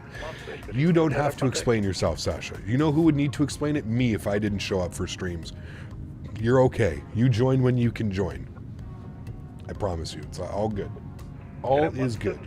76, fly Mach decimal 76. Mach decimal 76, radar confirm, can I 176? Can I 176, negative Mach decimal 76. Mike who? Roger, Mach decimal 76, can I 1776? United 8. What even is Mike Jones doing now, man? When's the last time this guy put any... Unicom, United 874, thank you. It was exceptional from the tops down this evening. Really appreciate it. Thanks, nice feeling when you were flying along. Long haul ATC comes on only for arrival. It's not bad. When Canada doesn't show up, it's because of the TB. Exactly. I'm feeling good today, Mark. I fingers crossed, man, knock on wood, dude, that it was like an allergic reaction to that deodorant or something. I think tonight's going to be the real test. I'm going out to the farm. The last couple times I've been out at the farm, it's kind of started to act up a little bit. It's not allergies. I don't know, man. Am I missing calls from him? Maastricht, good evening, Scandinavian 415 at flight level 210, climbing to 240. Scandinavian 415, Maastricht, good evening, radar contact, proceed direct Horus, climb flight level 290. Yeah, Ark, I mean, it's fine, dude. Just watch your temperatures. As long as your temperatures are good. Nothing wrong with that. Maastricht radar, schönen Abend, Karl, 4 Kilo Mike, level 380 inbound Malta. Karl, 4 Kilo Mike, Maastricht, good evening, radar contact. There we go, chat. Starting our descent.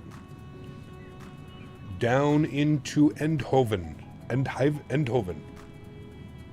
Should be a fun arrival. We are planning for the ILS-21. I have it from Gemty. Let's see if it does that. Alpha, maintain speed Mach decimal 80 or greater. And it's one of those like weird, we have to like vacate to the right and then backtrack and then cross back the runway. Because it's there. Descend 250, Transavia 52 Papa. Right, 250 for us. Good. I understand I kind of had the same thing happen to me with the bug going around. It's weird, man. It was just like the weirdest thing for me is like I have a really good immune system. Like I can get sick and within 3 to 5 days it's usually gone. Like I've kicked it. Very rare that after 5 days I'm still like, you know, sick. So for me to be dealing with this like going on 3 weeks now is it's super weird, man. And like during the 3 weeks it's been like up and down where like I feel like I'm like almost better. You know, like just a little like prick in my throat and then all of a sudden boom, it's like back up to like, bro, I can't swallow, I can't breathe, like my throat is so sore. Can't swallow. Eating is just like a, you know, so it's been weird like how it's gone like during this like roller coaster, ups and downs and ups and downs. Like I said, fingers crossed. I think I figured out what's going on because I've gotten a lot better over the last like couple of days. I feel like the best that I've felt since I've got sick. So we'll see. How much is 777 in pounds? Nothing further. Will you do an overnight when the 777 comes out? I don't know if we'll do an overnight. Maybe. If anything, I think we'll just start early, Sasha. Like, thankfully, my stream schedule, like if I get up and start a flight from 10 a.m. and let's say we fly to 10 p.m., that's 12 hours. I think I'd be okay. I'm not a nighttime streamer, so I don't really think nighttime streams would be like a thing. Maybe for you guys, like maybe for you, Sasha, because you're 7 hours ahead of me, you know, you would go to sleep and wake up and I would still be flying, but yeah, I don't know. Wish I could have joined you today, but I'm currently heading to the new house to start unpacking the U-Haul. Finally have my own office. Hey, nice, dude. Sweet. Congratulations. Very good news. Eindhoven is beautiful scenery. Eindhoven is a beautiful city in the Netherlands. It is. I mean, I love flying into the Netherlands, so I'm all about it, man. I absolutely love flying in.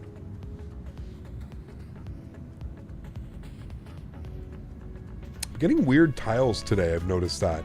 This is about the third or fourth one that I've seen has been doing that. I don't know why. KLM 1776, speed is yours, and expect flight level 260 at Norku, report ready for descent. All right, back on the profile now, chat. Descending. Expecting flight level 260 at Norku, and welcome, KLM 1776. Looking good. 15 Alpha, speed is yours. Speed is mine, Lufthansa 15 Alpha. I'm almost tempted to load up P3D and fly the 777. Ooh. 5, contact You're brave. Radar on frequency 124.730. You are brave, sir. You ever been to Netherlands IRL? I have. Graduating high school. I went on a Kentucky tour. Do you know what a Kentucky tour is? I don't even know if those exist. It'd be kind of cool if they did exist. I don't know, but nice headwind. It was brutal. Is P3D a bad sim? I don't think any sim is a bad sim. I think any simulator is what you personally make out of it. Every simulator has potential. X-Plane, P3D, FSX, Microsoft Flight Sim. Depends what you want out of it. Everybody has a difference of what they want and what they need out of a simulator. I think all simulators are viable and a great option, man. The fact that you're interested in aviation is enough for me, dude. Come and hang out, you know? Gizmo, what's up, my man? Good to see you, dude. Welcome back. Hope you're doing well, bud. Happy Monday. Is there going to be an expo in Amsterdam later this year? It already happened. It was in Lelystad in March. And it was actually like a pretty cool thing. I may consider going next year if they decide to have it again. I think it'd be really cool to go and to meet some of my European buddies that stream and stuff. I'm really excited that Jamie and Chewy are going to be making it over to Vegas. Really excited to be able to meet those guys finally in person after watching and supporting their content for years. Cap, on my content manager page, there's a section available for world updates and says it takes 80 gigs. Will it replace old files or new? Because I'm struggling for storage. Those are probably new files. That's all the world updates.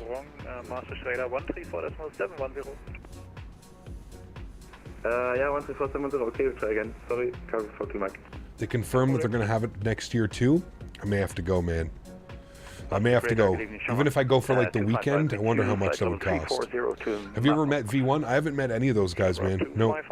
No, they usually don't go to the expos, Will, and if they do go to the expos, I have a funny feeling you would never know that they were there. They probably wouldn't like introduce themselves as that, you know what I mean? Gotta go take care of some small things, but I'll be back. Sounds good, Dylan. Lelystad is 30 kilometers north, 30 kilometers from my home, so if you go next year, I'll be there for sure. Then you can finally meet this annoying Marco. Hi, Marco. Sounds good, man. Yeah, somebody said, BitRip said they've confirmed that it's going to be for next year, too. So, have you met XP? Yeah, numerous times. Numerous times. I first met XP in person in 2017? 2017, I think, was the first time I met XP. Yeah. We always usually go out for like a dinner or something as well. We always try to. We always try and go out for a dinner. The thing with XP, and I think again we have to kind of appreciate here is remember that XP like has like 128555 Transavia 52 Papa. Good evening.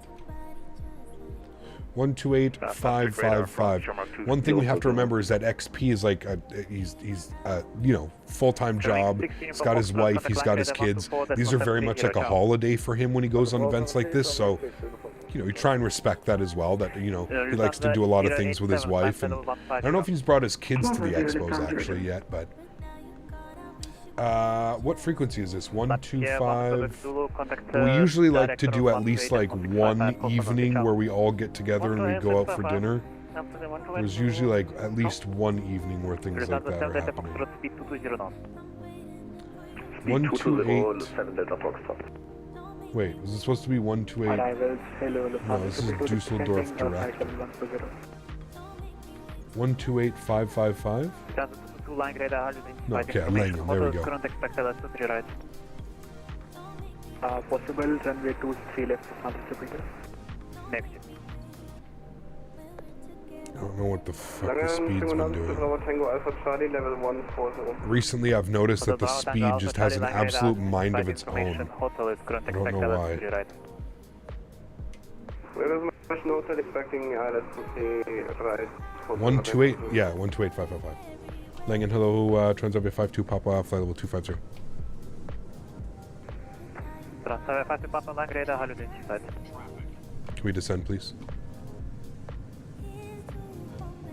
We're already 2,500 feet above profile. Ring 7 Charlie Alpha, land radar, hello, identified. Clip ease up to 3 transition. Block. Ring 7 Charlie Alpha, clip ease up. German frequencies always confuse me. There are so many. It's insane, dude. It's insane how many there are. I agree. And they're always so busy, dude. FS weekend in Lillestad is planned for March 15th and 16th, 2025. Okay. Something that I may consider. What's the weather like in March? Very rainy, isn't it? And then 311, climb level 70. Any icing? No, there's no icing. No, I've noticed the speeds when you level off. The speed just kind of like does its own thing. It bleeds off. It's weird. Was it for 7 Delta Foxtrot? Yes, return 7 Delta Foxtrot. Contact director 128.655. Ciao. 128.655, 7 Delta Foxtrot. Sorry, your name choose. Return contact 5 Papa Whiskey, speed 220 knots. I want to start descending, but like we're already 4,500 feet above profile. Please say heading again. 030. Heading 030. Runway 311, left heading 220. Netherlands, you must be prepared for rain all the time. True. 10 to 15 degrees in March. I mean, that's not bad. Langen radar from 611 kilo. Radar, I'm on your wing 7 Alpha Zulu service on the deck for 5000. I almost feel like just logging off and Hotel doing Alpha this. Charlie, reduce speed 220 knots, descent level 270.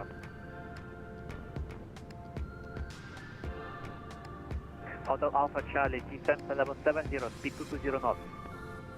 Hotel Bravo Charlie, speed 220 knots, descent level 70. Ring 7 Alpha Zulu, line radar, identified, climb by seat. Wonder if I just descend, if they'll notice. Level 210, your wing 7 Alpha Zulu. Transavia 52 Papa, descent level 80 to reach level at Rotec. 80 for Rotec, Transavia 52 Papa. Descent 624, All right. contact line radar 1 Descent. He wants us at Lufthansa 64.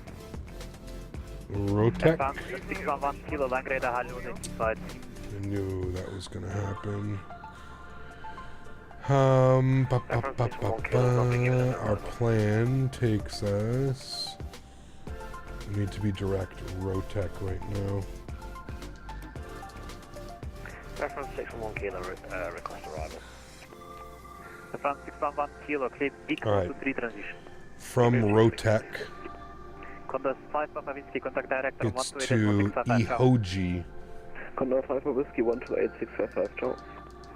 Landing Gude, Juving von Lima Bravo, we're passing altitude 4,000 Okay, we're actually not that bad on profile, but he wants us at Hotel Alpha Charlie, Domux to 3 transition. Please proceed direct Delta Lima 405.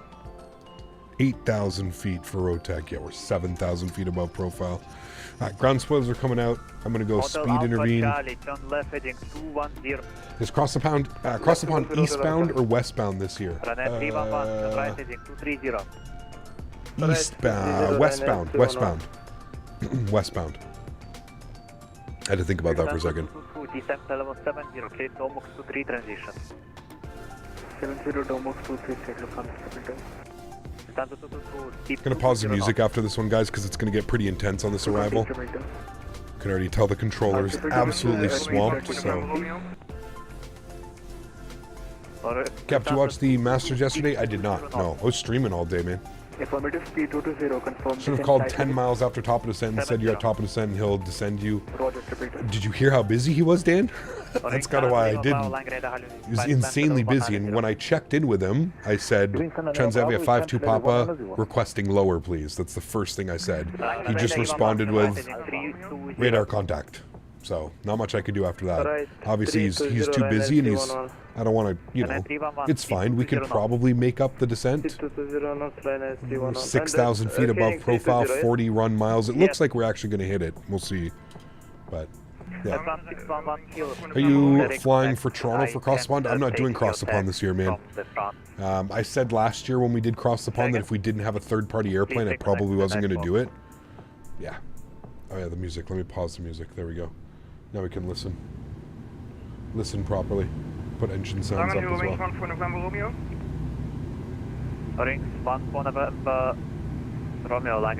Danny Barry, good to see you. Did I miss today's Bean Boozled? No, we're taking a week off, Dan. We'll do Bean Boozled next week. I don't want to do it every day. It's going to lose its appeal if we do it every single day. We'll do it every week. Once a week. Bean Boozled Day. 70 and 220 knots, easy 15. Hey Cap, did you find that Dublin Airport had two 747-400s and 800s, sometimes Dublin taxiways are quite narrow for huge wide bodies. I believe it. Yeah. Even your chill, what's up, man? Good to see you, dude. Largely kidding? Good. Can't punish me 2 days in a row, Mr. Barry. That would just be unkind. Unkind. Thank you so much. Please send level. Seatbelts are on. We're keeping ground spoilers out, chat. We're descending as quickly as we can. He wanted us 8,000 feet for Rotec. Cap, did you hear Horizon Sim have just released an update featuring CPDLC? I did. Yeah. Still not enough to get me to fly it, but yeah. Good for those of you that are doing Cross the Pond and have CPDLC and stuff, for sure. Orange 7 Charlie Alpha descent level 80. Descending level 80, holding center. Transavia 52 Papa monitoring Unicom Chow. Unicom Chow. 122.8. Good.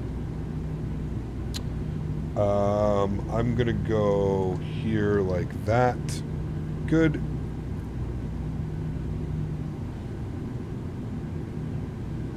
Did you pay for the sound pack? I mean, I've always been a supporter of FTSim sounds.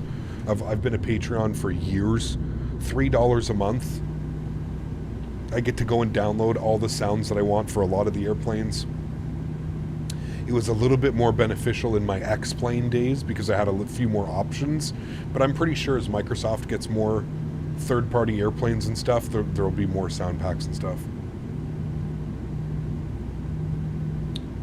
But the sounds are, I mean, this literally sounds like, these idle sounds literally sounds like you're in a 737 right now. Like, they're pretty spot on as far as like realistic sounds go. That hum, that CFM hum, quite nice. Okay, start getting some frequencies plugged in here, chat. Let's go ahead and get ILS 21 109.75. 109.75.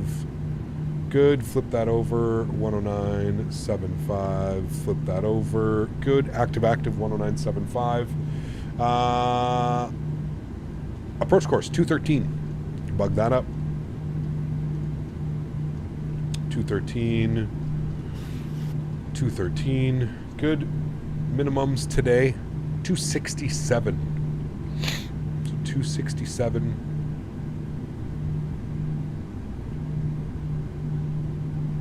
Just noticed you switched to the FTSim sounds. I did, yeah.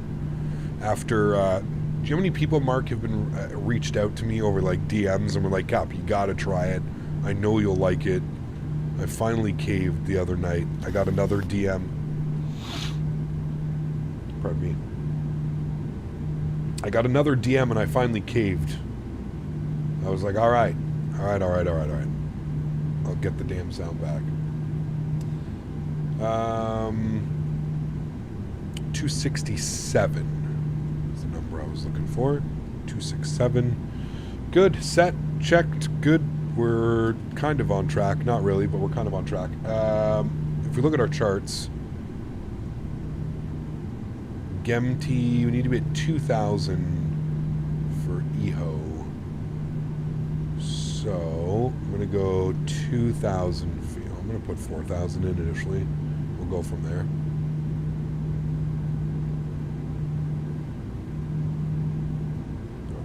Looking good. Through 10,000 feet, landing lights on, engine start switches continuous, and wing lights come on. Good.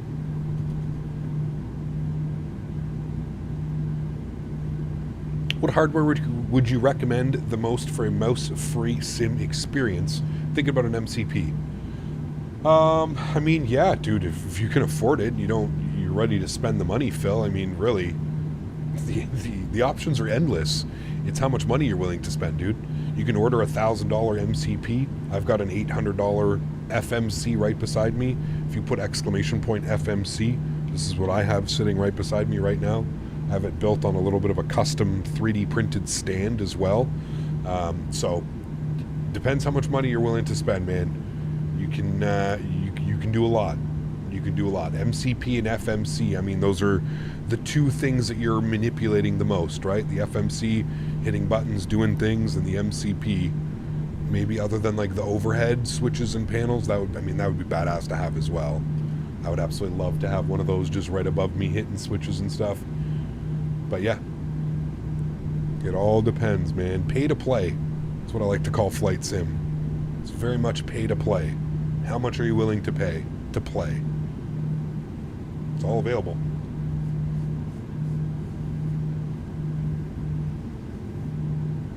Do you have an interest in plane spotting? I do. Yeah, I like plane spotting. Yep, I'm going to start doing some plane spotting here on the channel sooner than later, actually. Right, ground spoilers are in and armed. Flaps are still up clean. Sorry, auto brake is set 3. So that's good. I don't think there's any speed restrictions coming in here. Again, what I've done is we're going direct Rotec, and then from Rotec we're jumping on the arrival. So I've got Rotec direct to GEMT, direct to EH571 to EHO. That's the way that we're coming in. So the star has us going Rotec, and then EOHI, which is basically the airport. So we've basically removed EOHI and we're going Rotec direct, and then going to capture the ILS Yankee from GEMT. Live plane spotting? Yes, live plane spotting. Something I've wanted to add to the channel for a while now. The problem is, man, is I don't live in an airport that's busy enough. I could go to my local airport and plane spot, but we'd literally see one of 3 planes. You'd either see a Q400, more than 3. You'd either see a Q400, you'd see an A220, you'd see an Embraer, you might see a CRJ, and you'll see a couple 737s and 737 Maxes. That's it. And so in order for me to actually go do proper plane spotting and get invested in plane spotting, it's minimum a 2-hour drive if I go to Montreal. And even Montreal, you got to be there at the right times to catch the right flights coming into Montreal, because it's not all day every day Denver or LA or any of those other airports, right? Where you could go at any given time of the day and you're getting a plethora of just planes coming in. Wide bodies, narrow bodies, RJs, ERJs. There's some cool ass airports out there that really... It's one of the shitty things about living in Ottawa, where I live between 2 major hubs. I'm either driving to Montreal to catch anything, or I'm either moving to, or I'm either going to Toronto to catch any type of real big boys and stuff, Airflance fries YOW2 and a 350? Nah, they don't, dude. I mean, they've sent the 787 and the 330. Very rare. I don't think they've sent the 350 yet. Left and also data. Somebody said that ground's online. You're correct. I will bug that up now and get that ready to go. 121930. Yeah, I actually have a YouTube short on my channel of the last the Air France 787. coming in. They might have sent the 350, but it's usually the 330 or the 787. The last couple times it's been the 787. Could go to YYZ and do plane spotting. Yeah, it's about a 5-hour drive, James. So that's what I'm saying, man. For me to do that, I mean, that's you know, that's fine. I have no problem doing that, but that's like a couple days of a thing. You know what I mean? Like, I can't just be driving 5 hours to go plane spot for an hour to drive back 5 hours. That's a little excessive, you know? Again, Montreal's about 2 hours away from me, so Montreal's a lot more, you know, I thought about doing Montreal, even thought about doing like Mirabel, going and catching some of the, some of all the cargo stuff that flies in and out of Mirabel. That could be kind of cool. But yeah, difficult. Gonna rename the channel to Captain Canada TV. Fair, there's no big live plane spotting in Canada, so I think you'd be the first, I think. There's a few, man. There's some really, there's some guys that do some stuff out of Vancouver.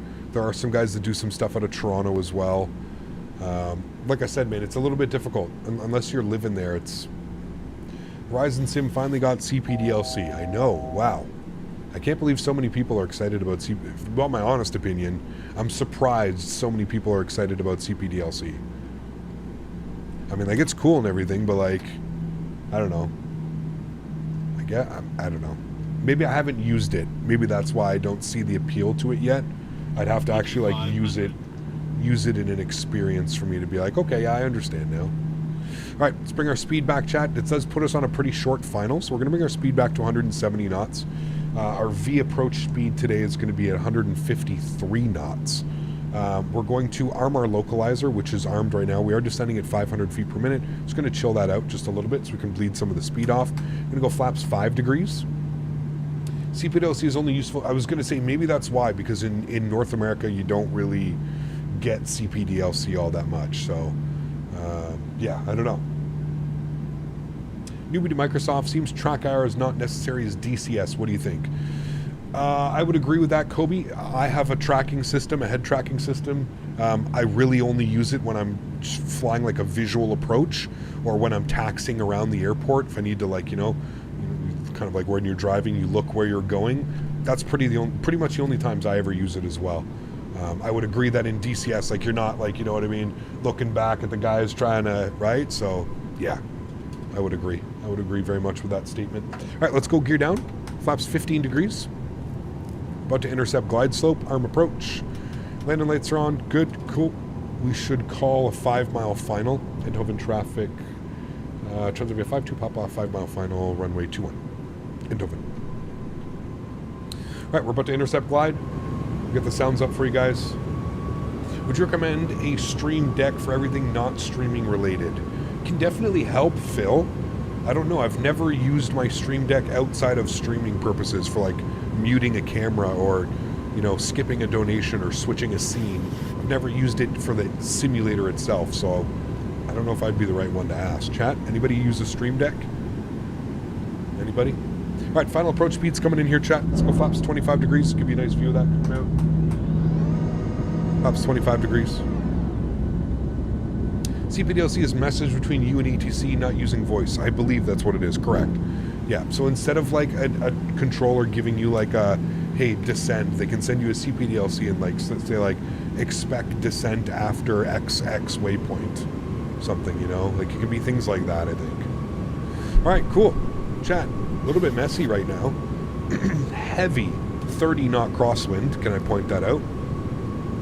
The runway is right here. The airplane is, like, pointed this way, so this should be interesting. Joystick cam's coming on. We're at 1,000 feet. I'm gonna wait just a little bit to take control. It's almost like there's, like, a storm cloud or, like, a rain cloud right out in front of the airfield. So we're just gonna wait till we have a little bit better visual of the. I also feel like the winds are gonna shift and update here a little bit. You can do a lot in the sim with the stream deck. Okay, there you go. Cool.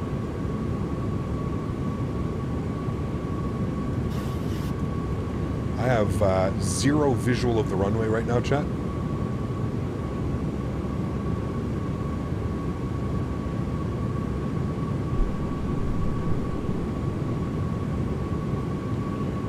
I guess we can wait till we hear minimums. Minimums is coming up. get ready to take control. Jeez, look at this. It's crazy. Oh, there we go. We got visual. 300 approaching minimums.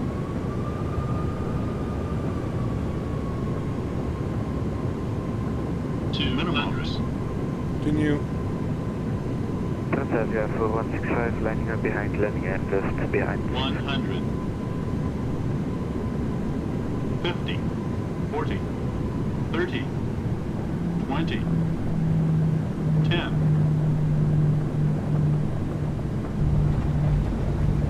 Goes down gently, reversers are out. Man, why is the landing rate monitors not working today, chat? That was a great landing as well. Damn. Decelerating.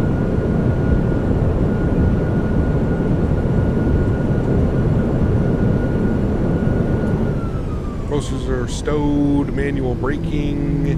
Remember, we're vacating to the right. So we'll call that out. That was real nice. Fuck, we forgot the replay. Chat. Forgot the replay, chat.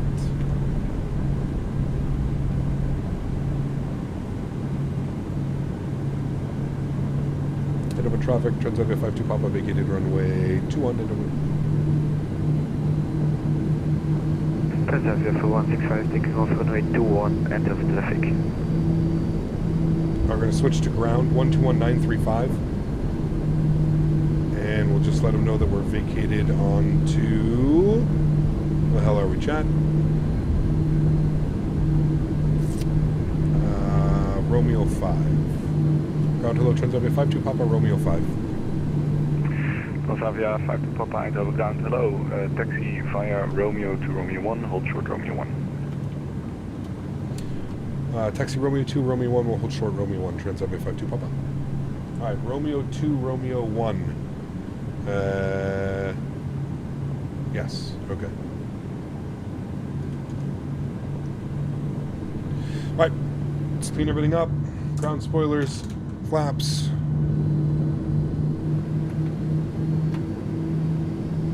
Landing lights are coming off, runway turnoffs are coming off, APU's spooling. Engine start switches are going off. Strobe lights are off, wing lights are off. That was a good one, chat, too. I really wish we could see the replay. This is what I love about this simulator, is we went from perfectly fine to literally in the soup to getting minimums about 200 feet before, like getting visual about 200 feet before minimums. Just crazy, that whole approach. So beautiful, man. So beautiful. The aircraft flew that perfectly as well. I know, man. Someone turn the replay on. Completely forgot.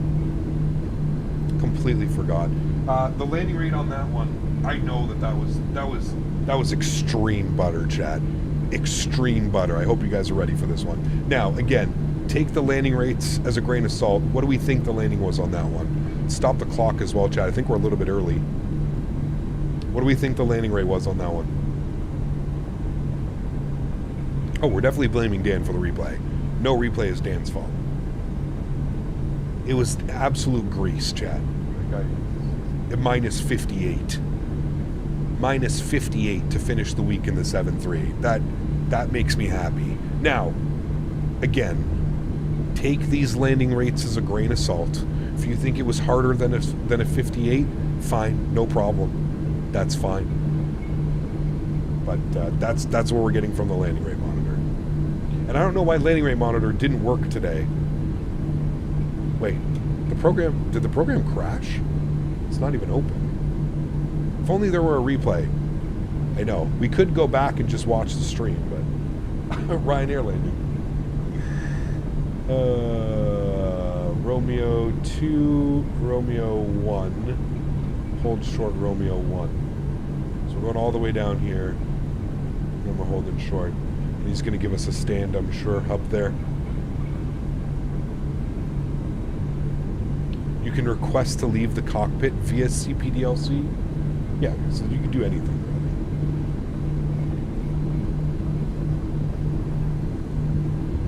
We need a landing rate monitor. Yes, we do, Alan. Because this guy cannot be Trusted. Yeah, forgets all the time, man. Landings in the 7-3 are way harder because I always forget to set the ILS frequency because I always fly the 320 family.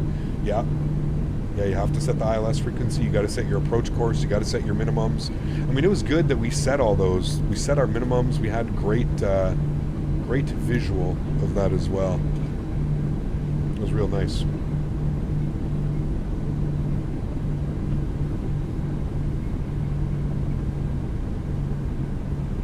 Correct, Arc, yeah. Romeo 2 was back there? No, you said hold short Romeo 1. Romeo's here, Romeo 1. Romeo 2 is right here. But you told me hold short Romeo 1. When the 350 comes out, you could do Singapore to JFK. It's an 18-hour flight. You could take off with the aircraft and cruise, and then after 13 to 15 hours, come back later to Toronto and land. That sounds so unappealing, man.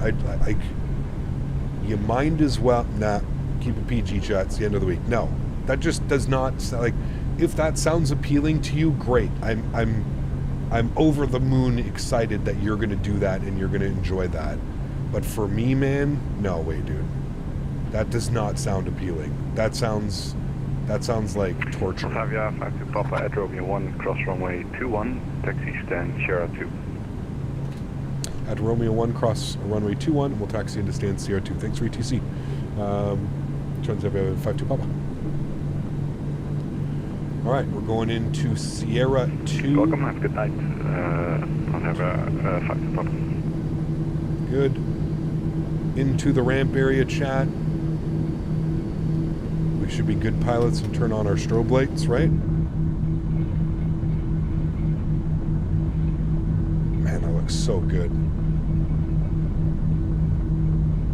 This sound pack is fantastic, by the way. Highly recommend it, I gotta say. It's like subtle in all the right places. I really enjoy it. Really enjoy it. I'm just doing an 18 hours on a plane IRL. Man, my stepsister and her husband just did Ottawa to Japan, and it was I think like 15 hours in total. It was dude, it's bananas, absolute bananas, man. Sierra 2 should be like right over here. Sierra 2 for our parking. This is a freeware scenery, by the way, chat. If you don't own this scenery, go and pick it up. Exclamation point scenery in chat, or use the link in the description down below. Absolute gem of a hidden freeware, I think. Not a lot of people know about this airport. We've flown into here before, actually. It's absolutely beautiful. And for free, I mean, it offers another option for some cool Transavia ops, or maybe some other ops that you don't do all the time. Really, really, really cool little airport.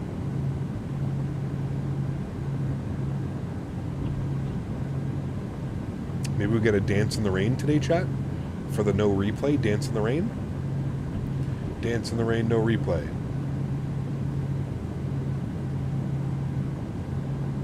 Perfect. There we go. Park brake is on. Upstairs.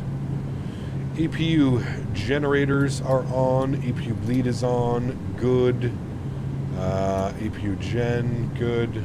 Let's go ahead, and that should have been off, my bad. It's going to go engine number 2, engine number 1. Anti-collision light, seatbelt sign is off as well. Wipers off. No dance. It's that engine spool down. Beautiful. GSX request deboarding. There we have it, my friends. Absolutely wonderful in our beautiful Transavia airplane. Let me get this bad boy in an actual turnaround state. You're off, you're off, you're off, you're off. Fuel pumps are off as well. We'll go ahead and connect ground power. Wheel chocks are set. Go to ground services, ground power. Connecting, we'll give that a second. Connect the ground power. Have a good week, Cap. See you Thursday. Yes, I'll see you Thursday back in the A320, which just received a major update today. So if you haven't done so and you didn't know, the Phoenix received a massive update today. Ground power is on. Beautiful. We'll flip this over to ground power. Great.